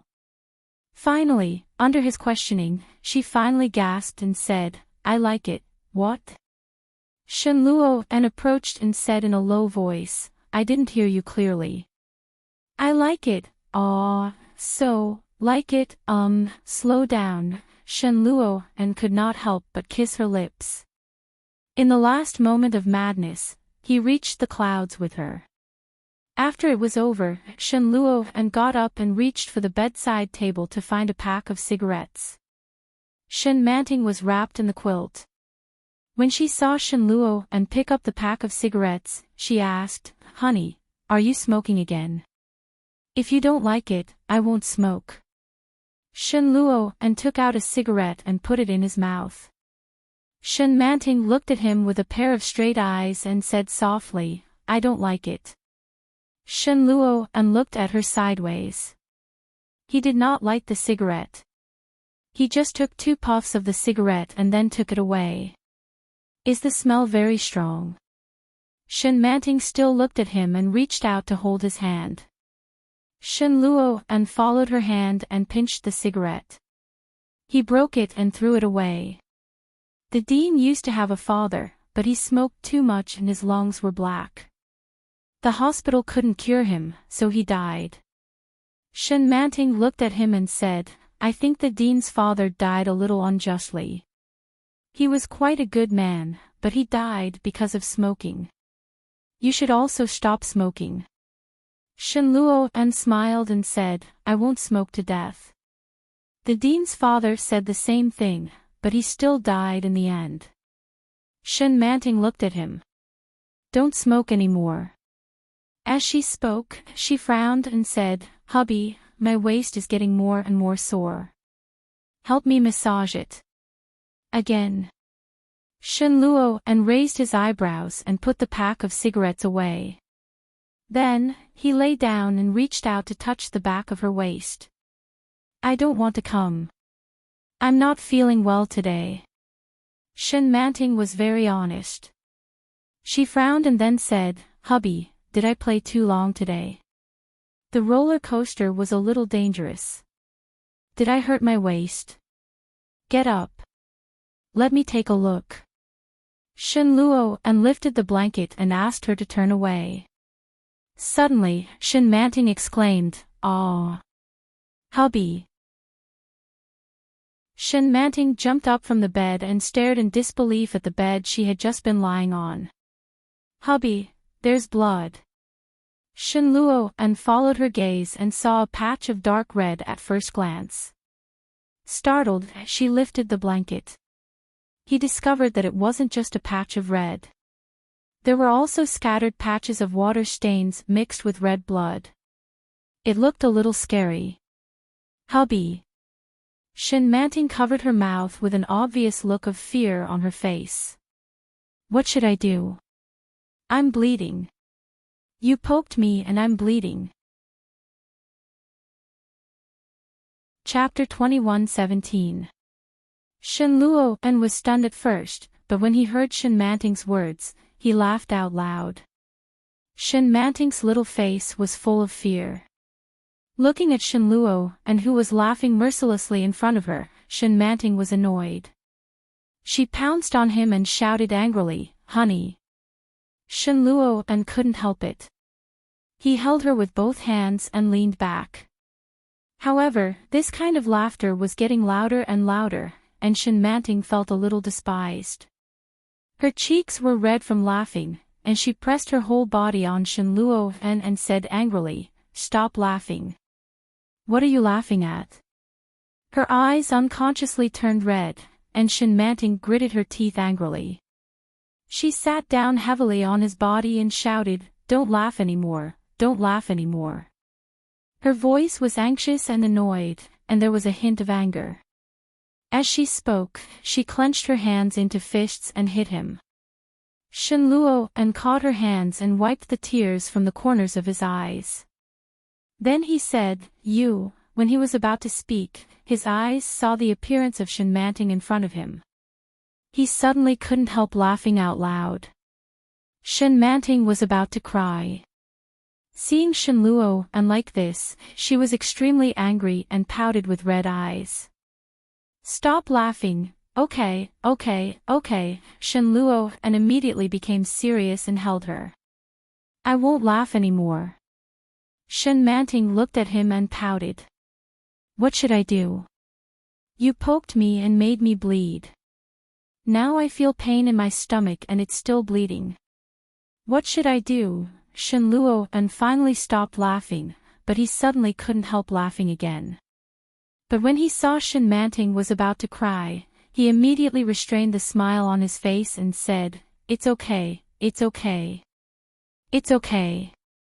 Then he helped her up and glanced at his waist and abdomen. The place where she had just sat was already a bloody red. Enchanting saw this and felt even more helpless. She said, "My stomach hurts." "It's okay." Shenluo and saw her fear and said softly, "Come on, get up first. Let's go take a shower together." "Okay." Enchanting got up and was then led into the bathroom by Shenluo and Shenluo and took a quick shower. After casually washing up, he told Enchanting that he was going to take a shower. When he returned, he was holding a bag of something dark blue in his hand. Enchanting thought it looked familiar and asked, "What is this?" "Sanitary napkin." Shenluo and handed her a towel. "Hurry up and wipe yourself clean. Put on your clothes. I'll teach you how to use it." "Oh." Enchanting watched him unwrap the package and couldn't help but ask, "Is this the thing that Mom put in our cabinet a few days ago?" "That's right." Shenluo and sighed in his heart. Mother is more considerate. She even thought of this aspect. It's come in handy so quickly. What is this aspect? A woman's normal physiological detoxification occurs once a month, Shenluo and explained to her. Every woman has a few days like this. You'll be fine once you use this. Oh. Enchanting was a little curious, but she quickly put on her clothes. Shenluo and unwrapped one and taught her how to use it. The operation was very simple, and Enchanting quickly mastered it. Chapter 21:18. Enchanting looked at his meaningful expression and said weakly, "Honey, I seem to be bleeding again." "This thing doesn't seem to be able to stop the bleeding," Shenluo and couldn't help laughing. "This thing doesn't stop the bleeding. It just absorbs your blood after it flows out. Don't be afraid. You'll be fine in a few days." Enchanting didn't quite understand. She looked at Shenluo and in front of her and said softly, "Is this what a normal woman should have? Why haven't I seen it before?" Although she didn't remember much, she had never heard of such a situation. Recently, Shenluo and has been a little strange. Could it be that he had planned to make her bleed for a long time? Or perhaps there was something on her husband's penis that would hurt her. That was why he was acting so strange tonight. Later, he couldn't help but have sex with her. The more Enchanting thought about it, the more panicked she became. She looked at Shenluo and in front of her and said sadly, "Honey, you don't have to consider my feelings. Just tell me directly. Did you hurt me? Are you afraid that I'll hate you, so you lied?" Shenluo and laughed out loud and helplessly pressed her into his arms.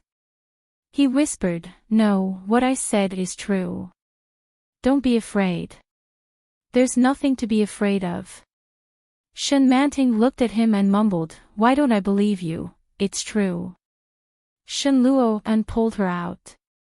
"Come here. I'll explain it to you." When they walked out, the two of them immediately saw the dark red bloodstain on the bedsheet. Shenluo and looked at the mess and said helplessly, "Come on, give me a hand. Let's change the bedsheets first." Enchanting was very obedient. She responded and whispered, "Okay." Shenluo and quickly took out the bedsheets and removed the dirty ones. He said, "This is called menstruation for women. If they don't have menstruation, they can't have children." "Oh, I see." Enchanting nodded, but soon asked, "Why didn't I have it before?" "Because you're still young." Shenluo and looked at her. Most women have their first period between the ages of 13 and 15. That's usually the case. When you were 12, I'm afraid you hadn't even had your first period yet. Oh, I see. Enchanting nodded. Did I experience it when I was sleeping in the hospital? Isn't it disgusting to dirty the bed every day? It won't happen. When you were in the hospital, you didn't have enough food and nutrition. It was difficult for your body to metabolize food, so you didn't have this kind of thing. Shenluo and put the dirty bed sheets into the basket. Enchanting blinked and asked, "Honey, I'm on my period now. Will I have a baby?" Enchanting sounded doubtful, and she looked a little puzzled. Shenluo and paused when he heard this question. Then, he turned around and glanced at Enchanting. When Enchanting met his gaze, she looked at him and said, "I heard that giving birth is very painful. Honey, can I not have a child?" When Shenluo heard this, an idea suddenly sprouted in his mind. In the past, no matter how much she hated herself, she couldn't let go of her child. Chapter 21:19. Does that mean she won't leave? Now, before Enchanting remembered anything, he had already coaxed her to get the marriage certificate. She had been awake for more than half a month, and her body had almost recovered. Now she was on her period. When Enchanting is pregnant, he won't let her go no matter what. As he thought about it, he looked at her with a pair of burning eyes. He quickly looked away, reached out to change the bed sheets, and said, "Sure, but this problem is not something we can control. If you are pregnant, you can't abort it." When Enchanting heard this, she subconsciously covered her stomach and said softly, "If I abort it, the child will die, right?" "Yes," Shenluo replied. He turned his face to look at her seriously and said slowly, "No matter what, it is a small life. If a living human life is erased, what is the difference between it and direct murder?" Looking at Enchanting in front of him, Shenluo's expression was solemn. When Enchanting saw Shenluo's expression, she was a little frightened and said timidly, "Is not wanting to have a child the same as killing?" "There is no such saying," Shenluo put the bedsheets down. "It's just that if such a small life is already by your side, not only do you not cherish it, but you would rather choose to abandon it, then isn't that killing? Isn't that right?" His logic was impeccable, and Enchanting was speechless for a moment. She subconsciously stroked her stomach and did not say anything. Just like when you were a child, you were abandoned on the street by your biological parents. If no kind-hearted people sent you to the orphanage at that time, would you be dead now? Then did your biological parents also kill you? Did they also become murderers? But they gave birth to me. Enchanting couldn't help but refute, "We haven't given birth yet, have we?" "Why not?" "So you have to raise the child after you are born," Shenluo interrupted her. "If you are pregnant and don't want to give birth, what is the difference between you and them?" Enchanting was speechless again. "So, if you are pregnant, you must give birth."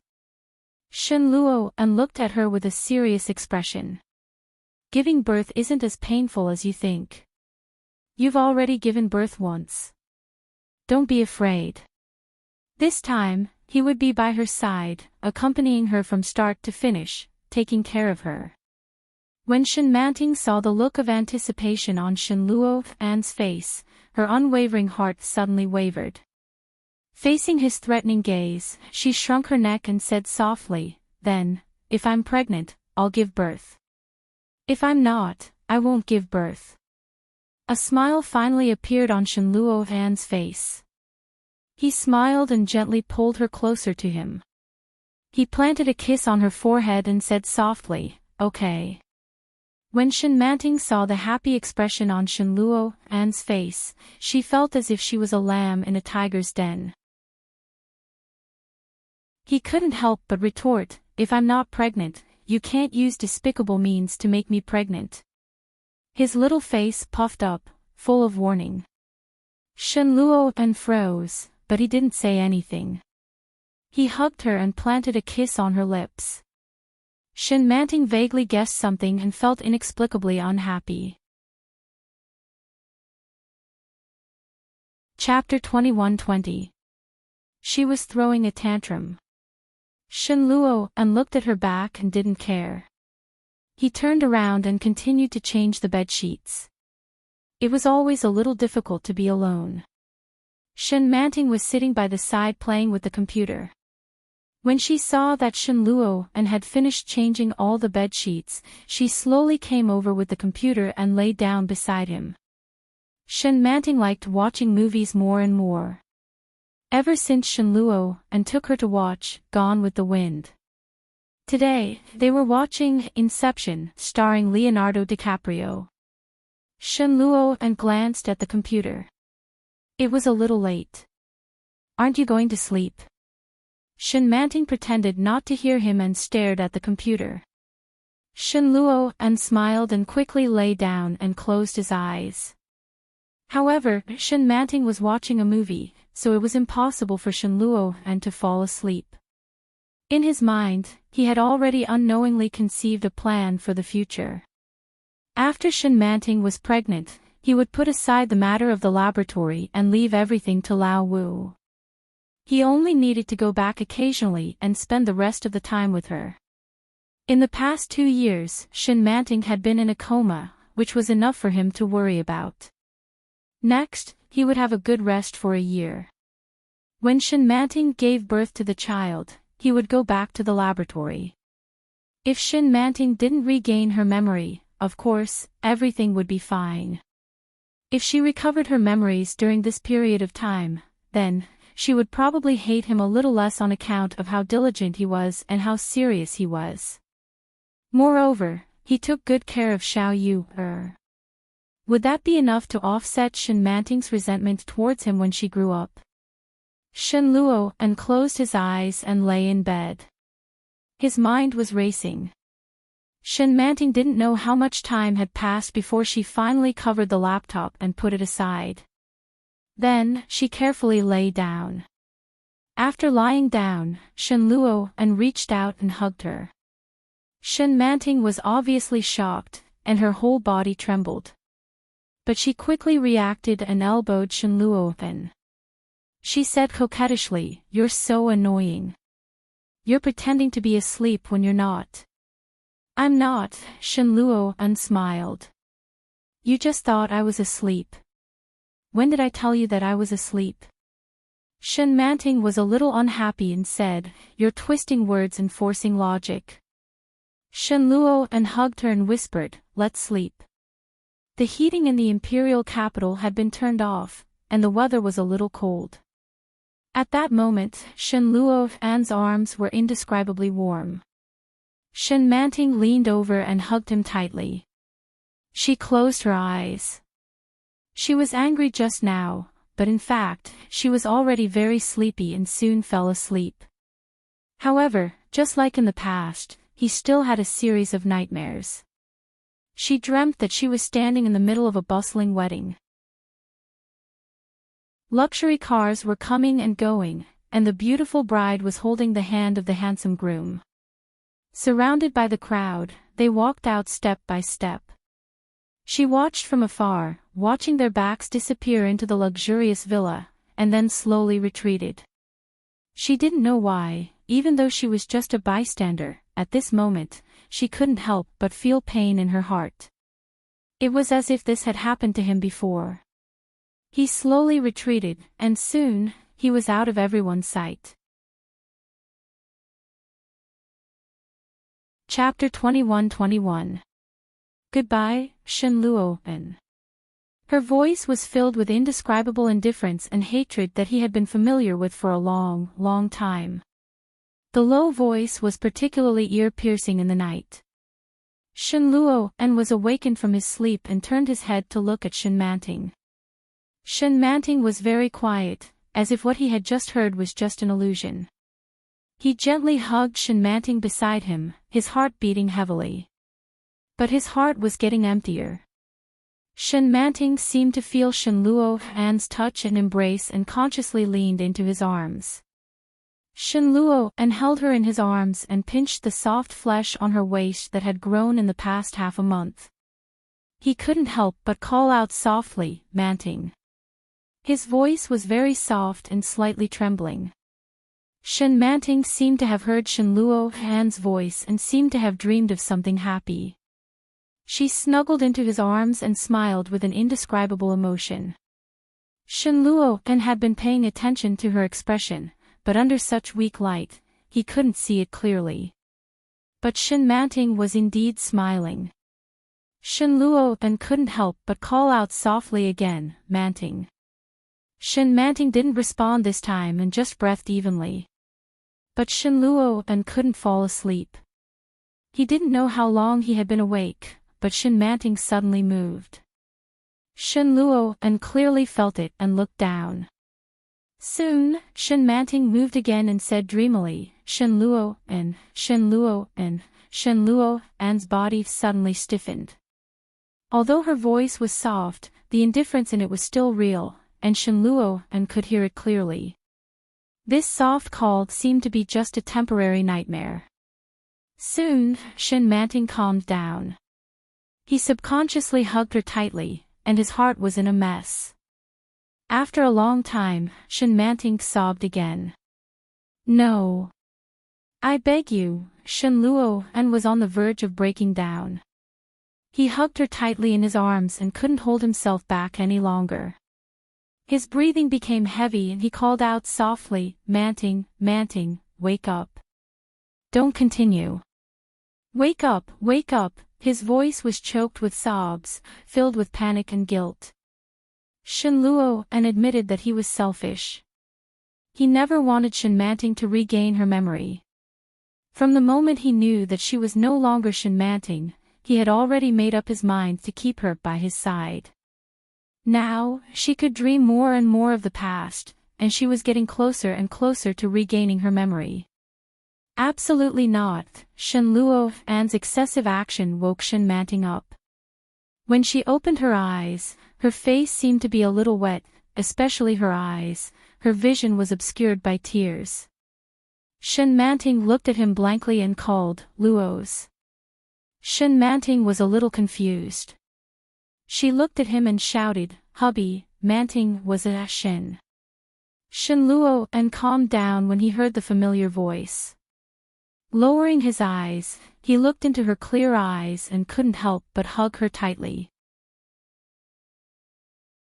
Lowering his head, he gently kissed her lips. His movement was so sudden that Shen Manting didn't have time to react and was swept away by him in an instant. Shenluo Han's movements were a little heavy and urgent. She wasn't sure if it was an illusion, but she actually felt that he was a little nervous. She placed her palm on his back and gently patted him like how he usually comforted her. Chapter 21-22. Feeling Shenluo Han's emotions, Shen Manting suddenly remembered a very impressive sentence in a movie that she had watched recently. People who have no sense of security will feel nervous because they are afraid of losing.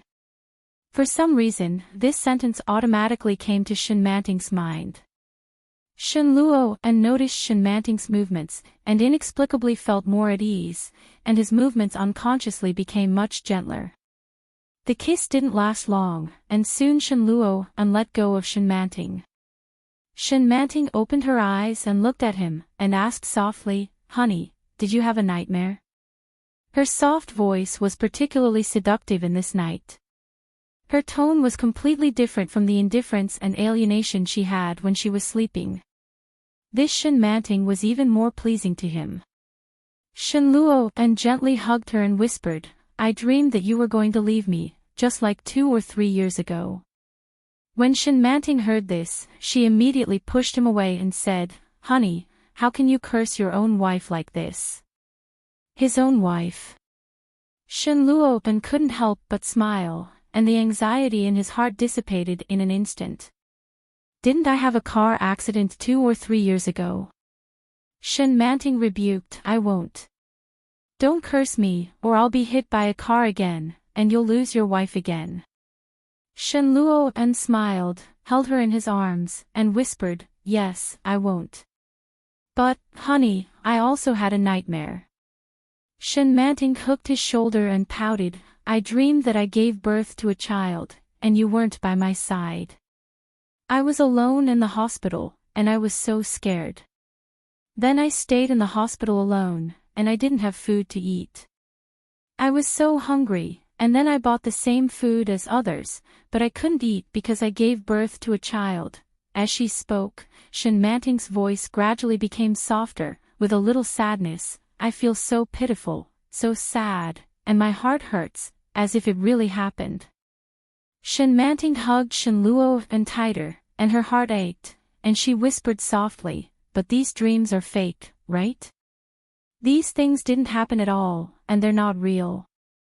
Honey, you wouldn't treat me like that. You wouldn't even come to see me after I gave birth, would you?" Shenluo's heart was empty for a moment, and it was terrible. Yes, it was very possible that all of these things had happened. At that time, Enchanting gave birth, and he was 2 days late. When she gave birth, it was the time when she needed the child's father the most, but he wasn't there. The day after she gave birth was when a woman was at her weakest, and he wasn't there. It was only on the 3rd day that he finally arrived. He had let her down. Shenluo was silent for a while before he said, "I told you it was a dream. It's impossible not to feel anything. But a dream is a dream." He caressed her long hair and said softly, "Don't take it seriously." Enchanting hugged him and felt a little more at ease. She rubbed herself against his chest and said coquettishly, "Hubby, my stomach hurts. It's bloated and painful. Help me rub it." She reached out and pulled his palm to touch her lower abdomen. Shenluo's warm palms caressed her lower abdomen, massaging it gently. Chapter 21-23. She didn't know how many times she had woken up from her sleep. Enchanting looked at the ceiling blankly. She subconsciously reached out to touch her side, but it was already empty, with only a little residual warmth. She got up and was surrounded by a dazzling light. At the same time, the door of the bathroom was opened. Enchanting looked over and saw Shenluo, dressed neatly, coming out from inside. When he saw her, Shenluo stepped forward. Enchanting shrank back as if she was facing a formidable enemy. She seemed to be at a loss and exclaimed, "Shenluo." Shenluo stopped moving forward, and his back stiffened. Looking at Enchanting in front of him in disbelief, Shenluo suddenly panicked. But soon, Enchanting's face became a little blank. Looking at Shenluo she frowned and said, "Honey." Enchanting's voice was filled with confusion. She looked up at Shenluo who was standing still, and put her palm on her chest. Shenluo felt as if his heart was being squeezed. He looked at Enchanting in front of him and walked over step by step. Enchanting looked at him, and her eyes trembled, but she resisted. She shrank back, lay down again, and covered herself with the quilt. Shenluo stopped moving and stood still, pursing his lips. No one made a sound, and the room was very quiet. After a long time, Shenluo said, "Are you not feeling well?" Enchanting didn't say anything and covered herself with the quilt with her back to him. Shenluo walked over and said, "Girls are more uncomfortable these days, but it will be over in a few days. Do you want to get up and change the cushion? It's not good for your health if you use it for a long time." Enchanting's eyes were tightly shut, and she subconsciously clamped her legs together. Her butt was a little wet, and it felt like it was dirty again. Feeling a little embarrassed, Enchanting whispered with her back to him, "Honey, help me find one. I'll change it myself." Shenluo's heart calmed down, and his originally tense mood and expression completely relaxed at this moment. He was in a good mood and replied, "Okay." Shen Luo and went to the cabinet and took out a tablet that Mrs. Shen had prepared some time ago and handed it to her. Shen Manting's head popped out from under the quilt, and her cheeks were red. He reached out his hand to pull it back, but quickly retracted it and said, "You can go. I'll get up by myself." It was very likely that his pants would be dirted. It was too embarrassing. Shen Manting shyly covered herself with the blanket, not daring to show her face. Suddenly, she heard Shen Luo's chuckle. Then, the sound of his footsteps gradually faded away. He didn't get up until he heard the door open and close. Shen Manting blushed. She pinched the thing in her hand and lifted the quilt. On the dark bedsheet, there was an even darker mark that was very eye-catching. As expected, Shen Manting held the piece of pink bread in her hand and slowly made her way to the bathroom. Only then did he realize that his pants were all dirty. Crestfallen, he returned to the cloakroom to search for clean clothes. When he opened the drawer, he saw the 2 red booklets that had been quietly placed there not long ago. The 3 golden words were especially eye-catching. She didn't know why, but when she saw those 3 words, she felt very uncomfortable. When he opened it, the photo of the 2 of them was especially eye-catching. His breathing became short, and his head felt as if it had been hit by a sharp object. Shen Manting's vision darkened, and her legs gave way. She fell to the ground.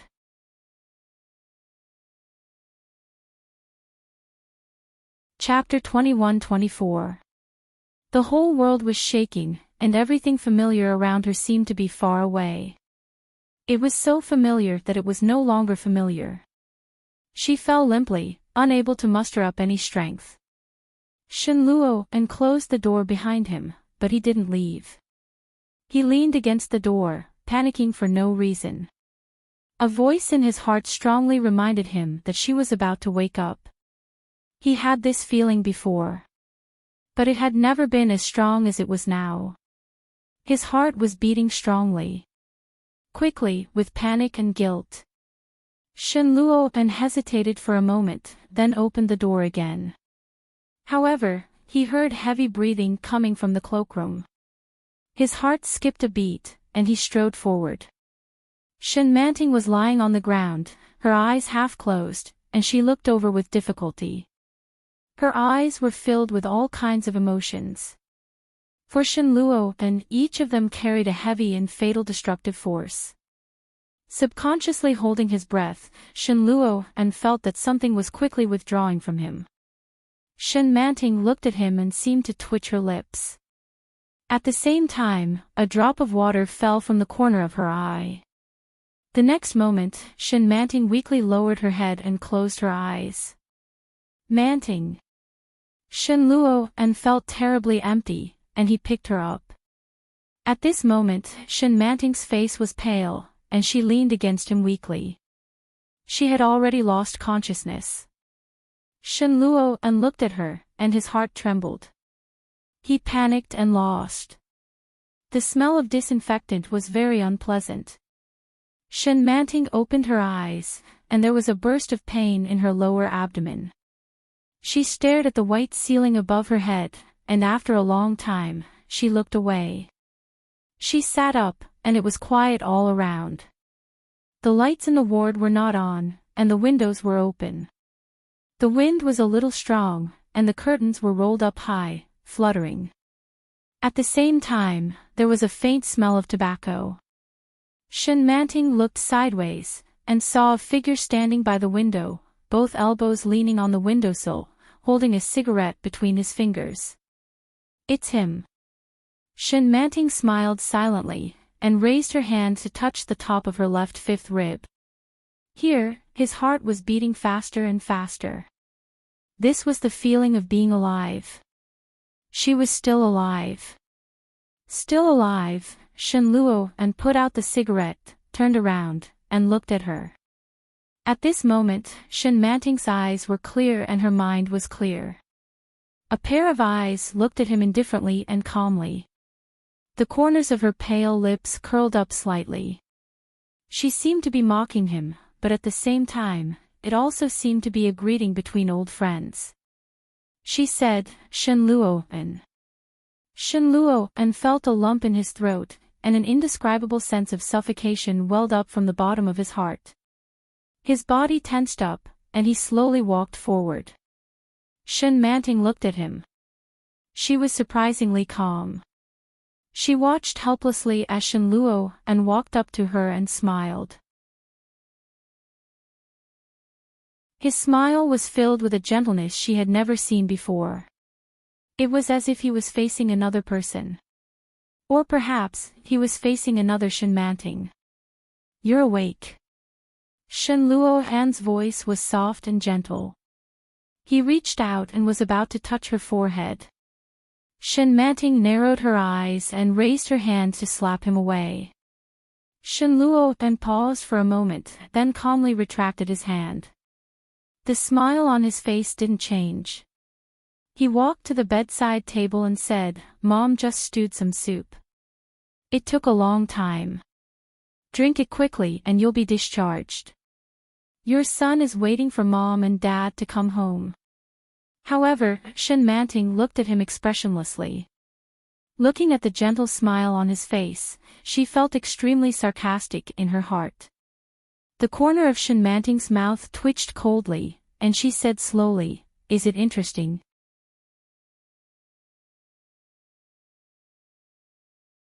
Chapter 21-25.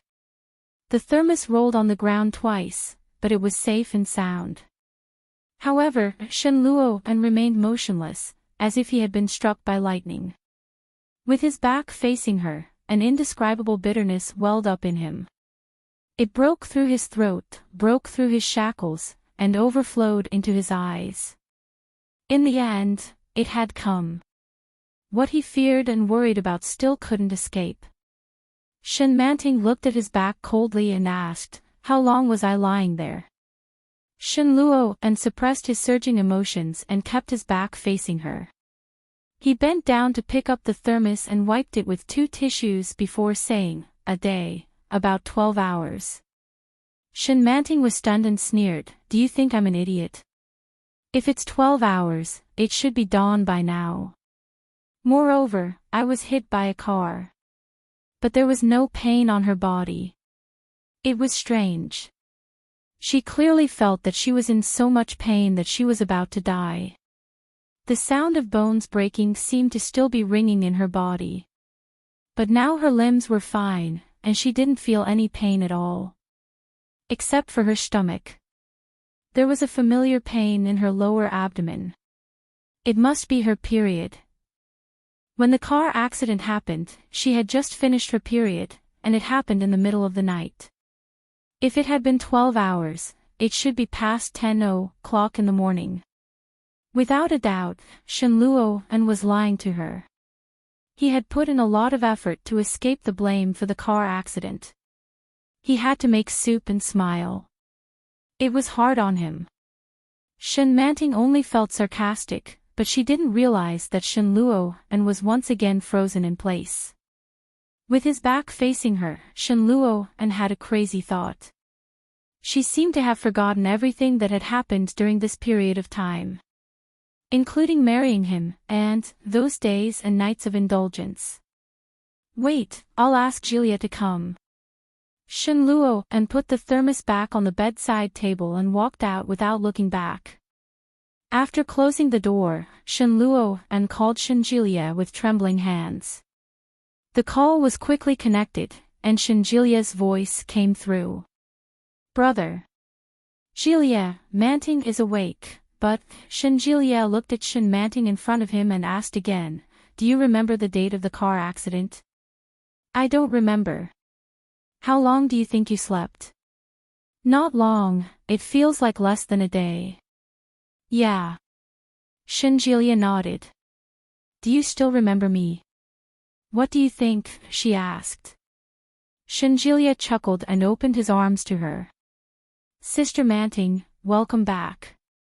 Enchanting was a little dazed as he hugged her. But it was only for a moment before Julia let go. "Brother, come out for a moment." Shen Luo and already knew. Shen Manting couldn't remember returning to the time when she was 12 years old. She couldn't remember anything that had happened since she first woke up this morning. From the looks of it, it's selective amnesia, Shenjilia said slowly. It's actually quite normal for such a situation to occur. Jilia, Shen Luo An's voice was a little hoarse. She still hates me, just like before. Shenjilia was silent. For a moment, he didn't know what to say.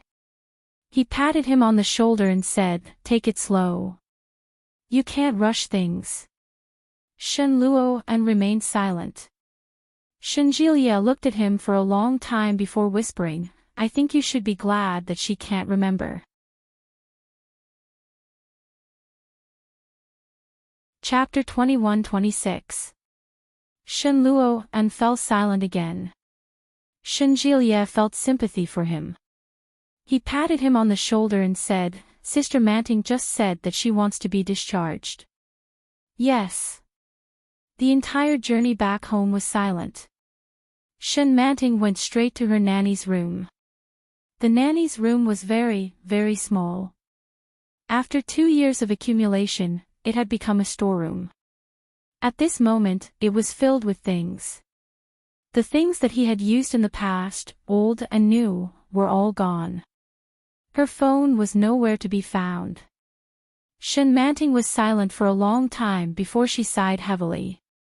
Before the accident, she had been sleeping in his room. It didn't seem to matter if he slept with her again. However, time seemed to pass for a very, very long time. Otherwise, it would have been impossible for them to pile up to this extent in just one day. How long had she slept? "Do you need this thing?" Shen Luo and asked, startling Shen Manting. Shen Luo and turned around and saw a pack of sanitary napkins in his hand. Shen Manting glanced at it and grabbed it, saying, "Of course I need it." "All right. Come to my room and sleep." Shen Luo then turned around and said, "There are too many things here. It'll take some time to tidy them up." Shen Manting remained silent and stood with her back to him. Shen Luo then sighed and said, "I'll sleep on the sofa. Come over." With that, Shen Luo An's footsteps faded away. Shen Manting turned her head and saw his back. The lights in the corridor cast a long shadow on his body. Shen Manting felt a little complicated. She held the bag in her hand, turned around, and walked into the room. He would not wrong himself. Shen Manting went to the cloakroom and found many well-fitting clothes. However, his style seemed to be much cuter than hers. They were all pink, red, green, and blue. They were all cute pink colors. He found a set of pink bunny pajamas and took a bath before falling asleep. Shen Luo and sat in the living room and smoked. Shen Luo and seemed to have expected all of this, so when it came, he didn't seem to feel anything other than heaviness. She was still the same. Just like 2 years ago. 2 years ago, she wouldn't have left. 2 years later, would she still not leave? So be it. That was pretty good too. As long as she was still around, that was what he was thinking, but the smoke drifted up and into his eyes, stinging his eyes. Chuckling softly, he extinguished the cigarette.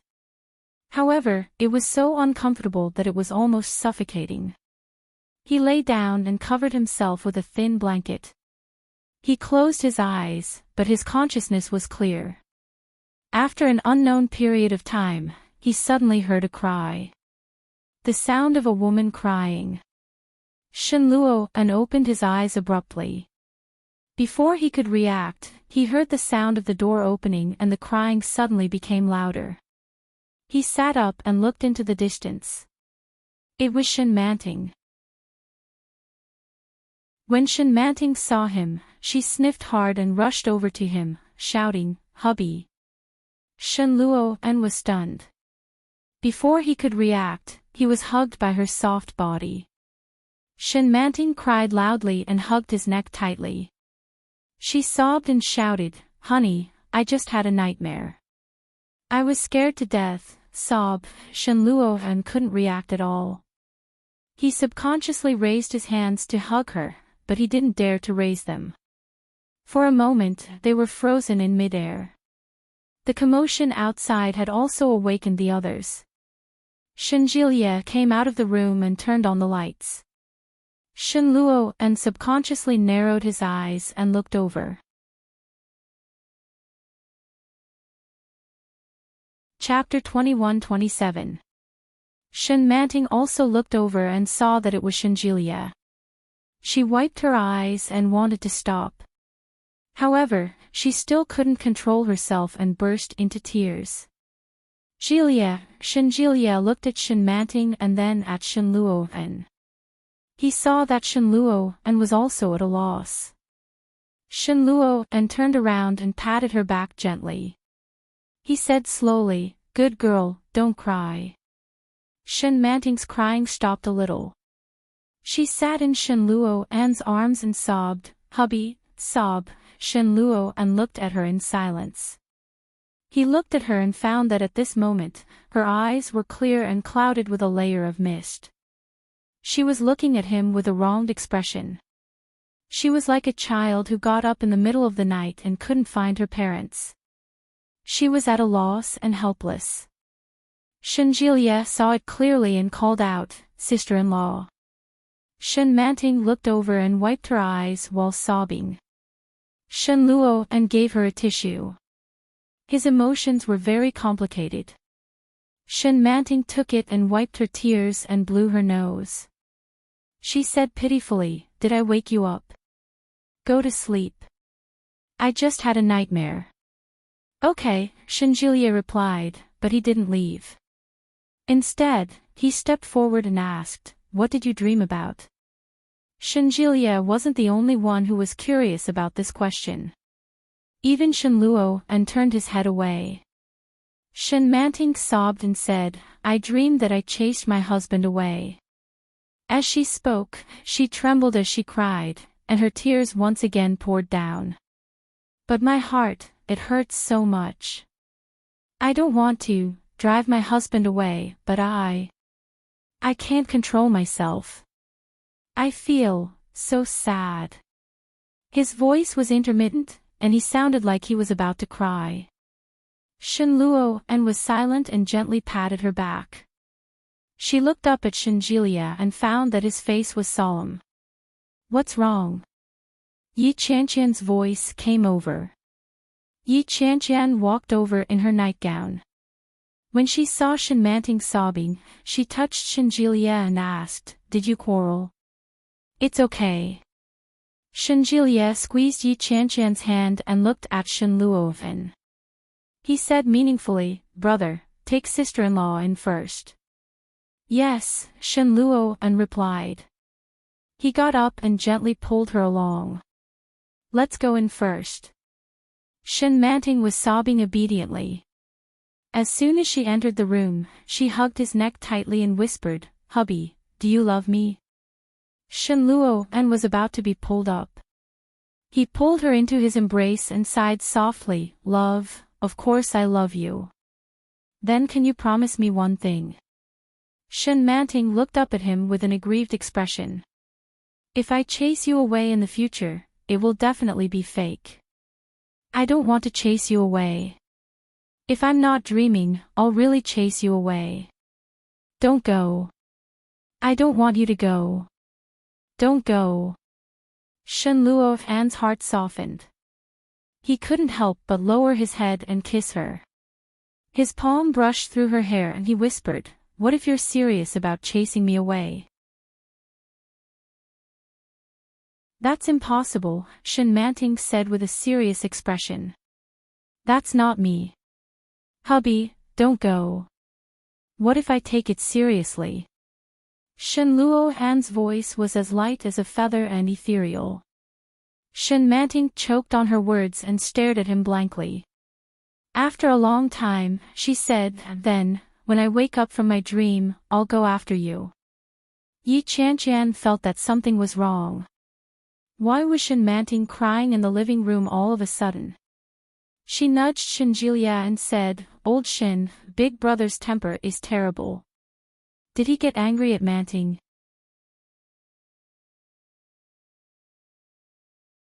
Chapter 21-28. Yi Qianqian felt that everything was strange. She suddenly remembered and said, "By the way, hubby, didn't you tell me that Manting regained her memory? Why is she, sure?" Shenjilia put his finger to his lips and sat down on the bed. He frowned and thought for a while before saying, "Well, I'm afraid it's a little troublesome." Shenluo and coaxed Shenmanting to sleep before he walked out. He reached out and knocked on Shenjilia's door twice. Then, he walked straight to the sofa and sat down. Shenjilia walked out and saw Shenluo and solemn expression. He asked, "Was Sister Manting asleep just now?" Then she suddenly woke up and became the 12-year-old Manting again. Shenluo and took out a cigarette, lit it, and responded calmly. "Yes, it's a split personality." Shenjilia finished his diagnosis and said it word by word. Every word made Shenluo and feel very complicated. He looked at Shenjilia and asked, "What do you mean?" To put it simply, it's very likely that sister-in-law doesn't want to remember the past, but there's another consciousness in her subconscious that is trying to awaken this memory. Shenjilia slowly analyzed, Sister Manting wants to wake up, but sister-in-law doesn't want to. There's a difference between the two, and from one person to two people. But now, Shenjilia's words made it clear that he treated Shenmanting as a completely different person. Shenluo and was silent. He smoked silently and his mind was in a mess. Is this a split personality? Yi Qianqian leaned over with a look of disbelief on her face. I've only seen it in novels and comics. How could Manting hit someone? Shenjilia said. So far, neither Sister Manting nor sister-in-law are aggressive. Yes, I think so too. Yi Qianqian sat beside Shenluo and felt a little sorry for him. She asked, "Brother, is sister-in-law asleep now?" Yes. Shenluo and had a headache and reached out to rub his temples. What should I do? He couldn't stand Shenmanting like this. He couldn't tell when it was her and when it was her. He had no idea. Do you want sister-in-law to wake up or Sister Manting to wake up? Shenjilia asked slowly. Shenluo and smoked his cigarette and looked up at Shenjilia. Shenjilia's expression was indescribably solemn. Shenluo and didn't know what he was feeling at that moment. He let out a long puff of smoke and laughed. I don't know. He really didn't know. Both Shenmanting and Shenmanting were Shenmanting. Only when the two of them existed together could Shenmanting be the real Shenmanting. This situation was completely out of his expectations. He felt lucky and sorrowful at the same time. Of the two personalities, one is the primary personality, which dominates most of the body's consciousness and actions. The secondary personality is in a passive state, Shenjilia said slowly. From what I heard from sister-in-law, when Sister Manting is active, she may not be sure if she's dreaming or really moving, but it's very likely that she's aware of it. Then, when she's on the move, does Manting also sense it? Yi Qianqian asked. Both Manting and the two men understood who she was referring to.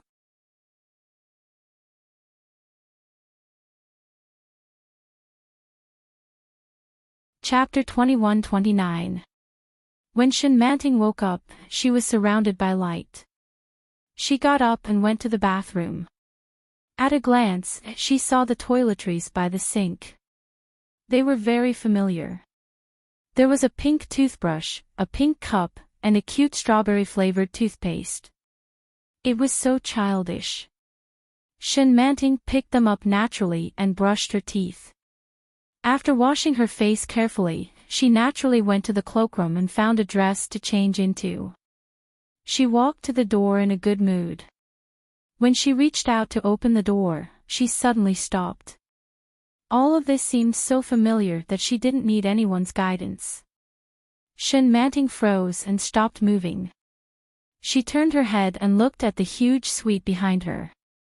The suite was very large. In this villa, besides Shenlongyue's room, Shenluo An's room was the largest. It was so spacious that it was dazzling.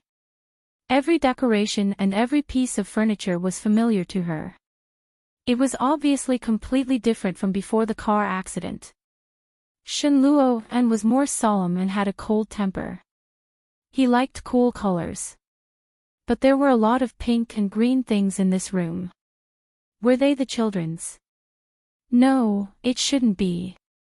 In addition to the toys, there were decorations on the wall, photos, yes, the photo wall. Enchanting looked over and saw the wall full of photo frames.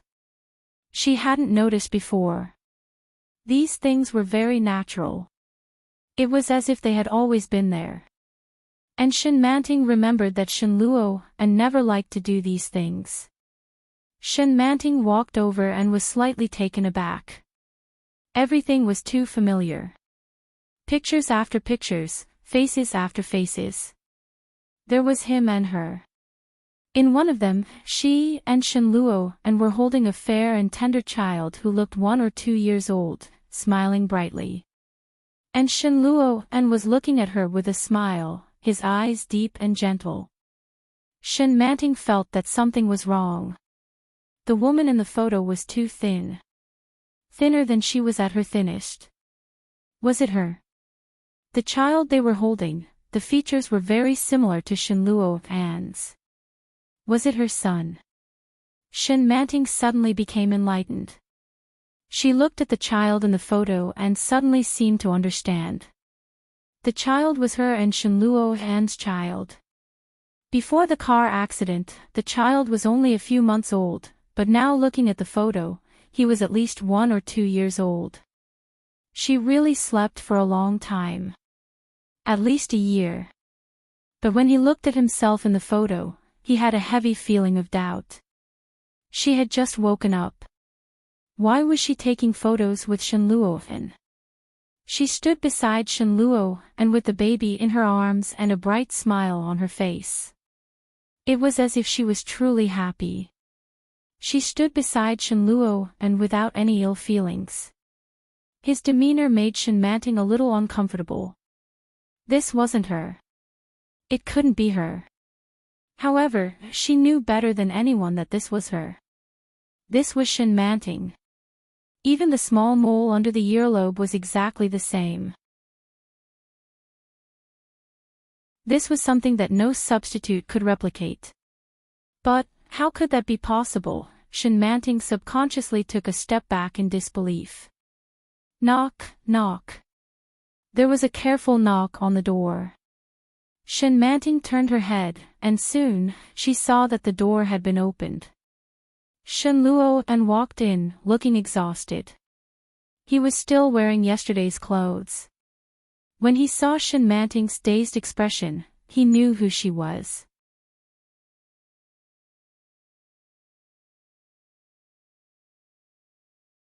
Chapter 2130. It was already past 10 o'clock, and most of his family members had already left for work. Nanny he was playing outside with Little Moon while Yi Qianqian was sitting on the sofa outside, ready to rush over if anything happened. The two people in the room sat facing each other, and neither of them spoke first. Enchanting flipped her hair. She wasn't in a hurry. She drank the soy milk in front of her and nibbled on the bread, waiting for him to speak first. However, even after she had finished her breakfast, she did not hear the man in front of her utter a single word. She couldn't take it anymore. She looked at him and frowned. "Weren't you the one who wanted to talk to me?" "Yes," Shenluo An replied. "Manting, you haven't seen your son since you woke up, have you?" As she spoke, she stood up. "I'll bring my son in." Enchanting was baffled.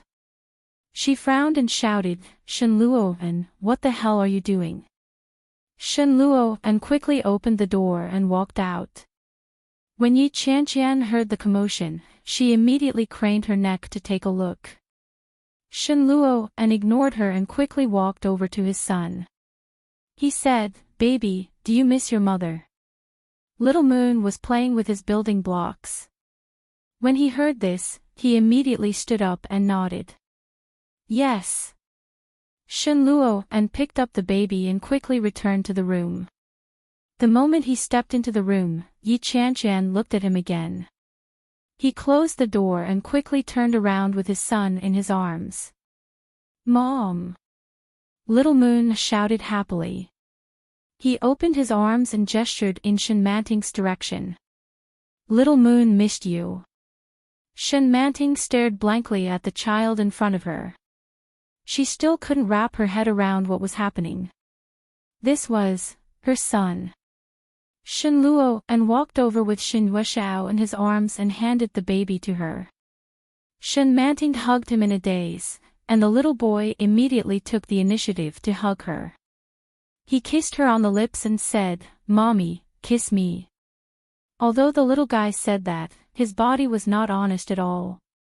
He wriggled around in Shen Manting's arms. Finally, he wrapped his arms around her neck and stood on her lap. Throughout the entire process, Shen Manting didn't have any reaction other than supporting herself with her hands. Looking at Shen Yuexiao's familiar face, she didn't feel anything strange in her heart. But at the same time, it was filled with a sense of wonder. It shouldn't be like this, but it should be like this. A very strange feeling. Shen Manting lowered her head and hugged Shen Yuexiao in her arms. Little Moon, she called. Mom! Little Moon was very excited to hear Shen Manting call his name. Ride the wooden horse. Do you want to ride a wooden horse? Shen Manting chuckled. How about I take you there? Great! Little Moon looked very excited. Put on your shoes. All right, I'll take you there. Shen Manting stood up and walked out with the baby in her arms. Without any guidance or warning, she actually entered the baby's nursery. Yi Qianqian stood outside and watched Shen Manting walk in. She subconsciously stood up and followed her. When Shen Manting saw Yi Qianqian, she was a little surprised and asked, Qianqian, aren't you going to work? When Yi Qianqian heard that, she chuckled and looked a little embarrassed. I stopped working a long time ago. What do you want? Help Little Moon put on his shoes. Let's go to the amusement park later. The baby wants to go. Shen Manting put Shen Yuexiao down and found his shoes.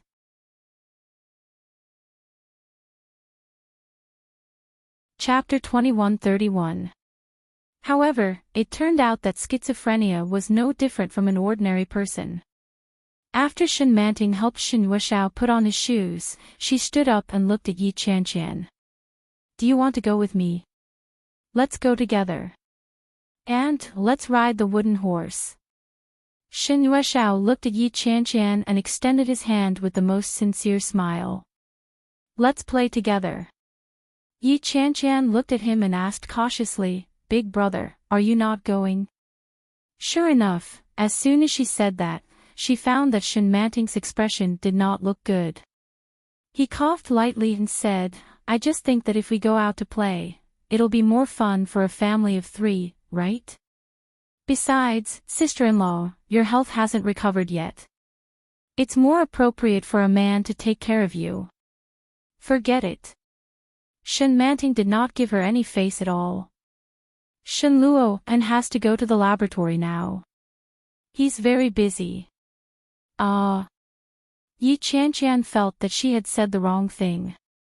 It seemed that Shen Manting's hatred for Shen Luo was not light at all. She thought about it and said, I want to go. I'm bored to death at home. Wait for me. I'll go change my clothes. Okay, Shen Manting replied. Yi Qianqian felt uncomfortable all over. She was used to the enthusiasm and vivacity of the 12-year-old Enchanting. Now that the real Enchanting was here, she felt that she was cold everywhere. It was as if the whole family owed her 5 million yuan. Bah, she did not owe them. Yi Qianqian quickly changed into a new set of clothes and happily rolled out. She glanced at her and said, "Sister-in-law, you didn't bring your bag. The bag we bought together a few days ago looks good on you." "Which one?" Enchanting asked subconsciously.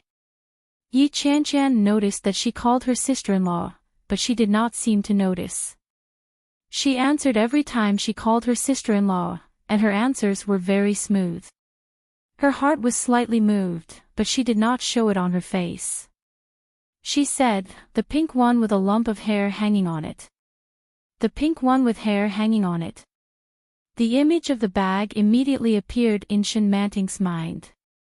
She subconsciously said, "Is it the one that looks like a camera?" "Yes, yes." Yi Qianqian nodded. "Take it and go. We might have to queue up for a long time." However, Enchanting remained silent. He looked at Yi Qianqian and frowned. Yi Qianqian froze, but she didn't let it show on her face. She asked, "What's wrong? What happened to me yesterday?" Yi Qianqian didn't know how to respond to the sudden question. She thought about it for a moment before answering. "He probably fainted." "Why did you suddenly faint?" "Maybe Aunt Flo came and she wasn't feeling well, so she fainted. It's not like I've never had my period before." Enchanting looked straight at her. "Moreover, my memory only stops at the time of the car accident. When I woke up, I was alive and kicking. You don't seem to find it strange." "Oh." Yi Qianqian's expression was calm. "I know. You lost your memory. Argelia is a psychiatrist. What's so strange about this?" The strangest thing about her was actually her essence. After Yi Qianqian labeled Enchanting as a psycho in her heart, she could no longer look her in the eye. However, she could not say it. Enchanting frowned. "You know that I lost my memory. Do you think I'm the same as before yesterday?"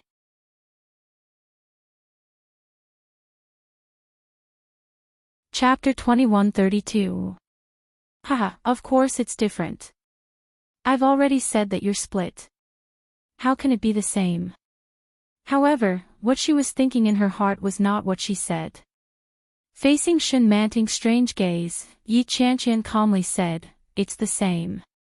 "What's the difference?" "You're still you." Enchanting was speechless. But why did she feel that something was wrong? She put the baby down and said, "I'll go look for the baby." "Okay." Yi Qianqian was finally free. She quickly took the baby and let out a long sigh. Enchanting walked into the room. Shen Luo and was still sitting in his original position with a pack of cigarettes in front of him.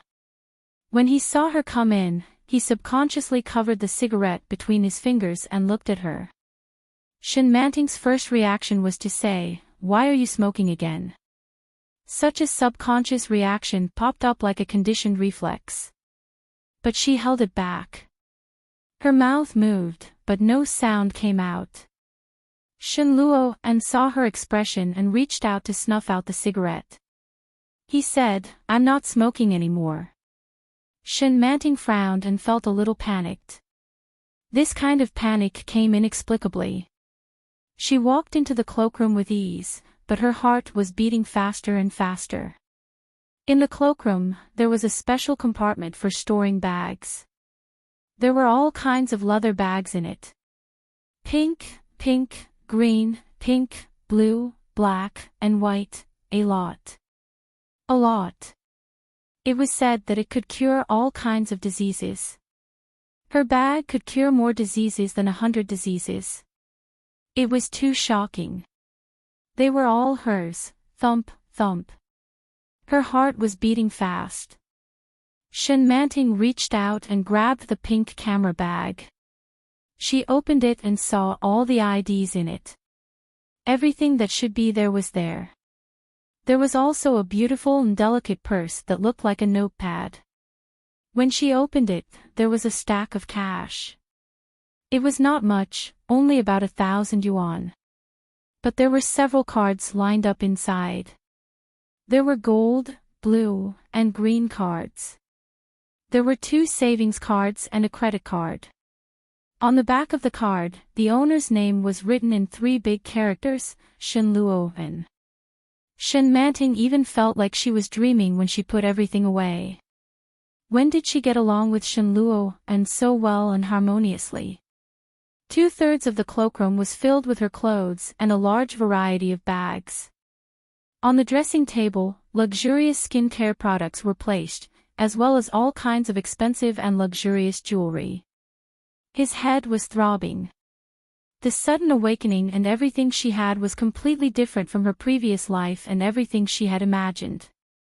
Enchanting crouched down with her arms around her head and groaned in pain. When Shenluo heard the faint sound, he immediately stood up and walked in. When he saw Enchanting squatting on the ground, he vaguely guessed what had happened. He stepped forward and stood by her side, asking softly, "Are you not feeling well?" Uncomfortable, it was indeed uncomfortable. She looked up and saw Shenluo.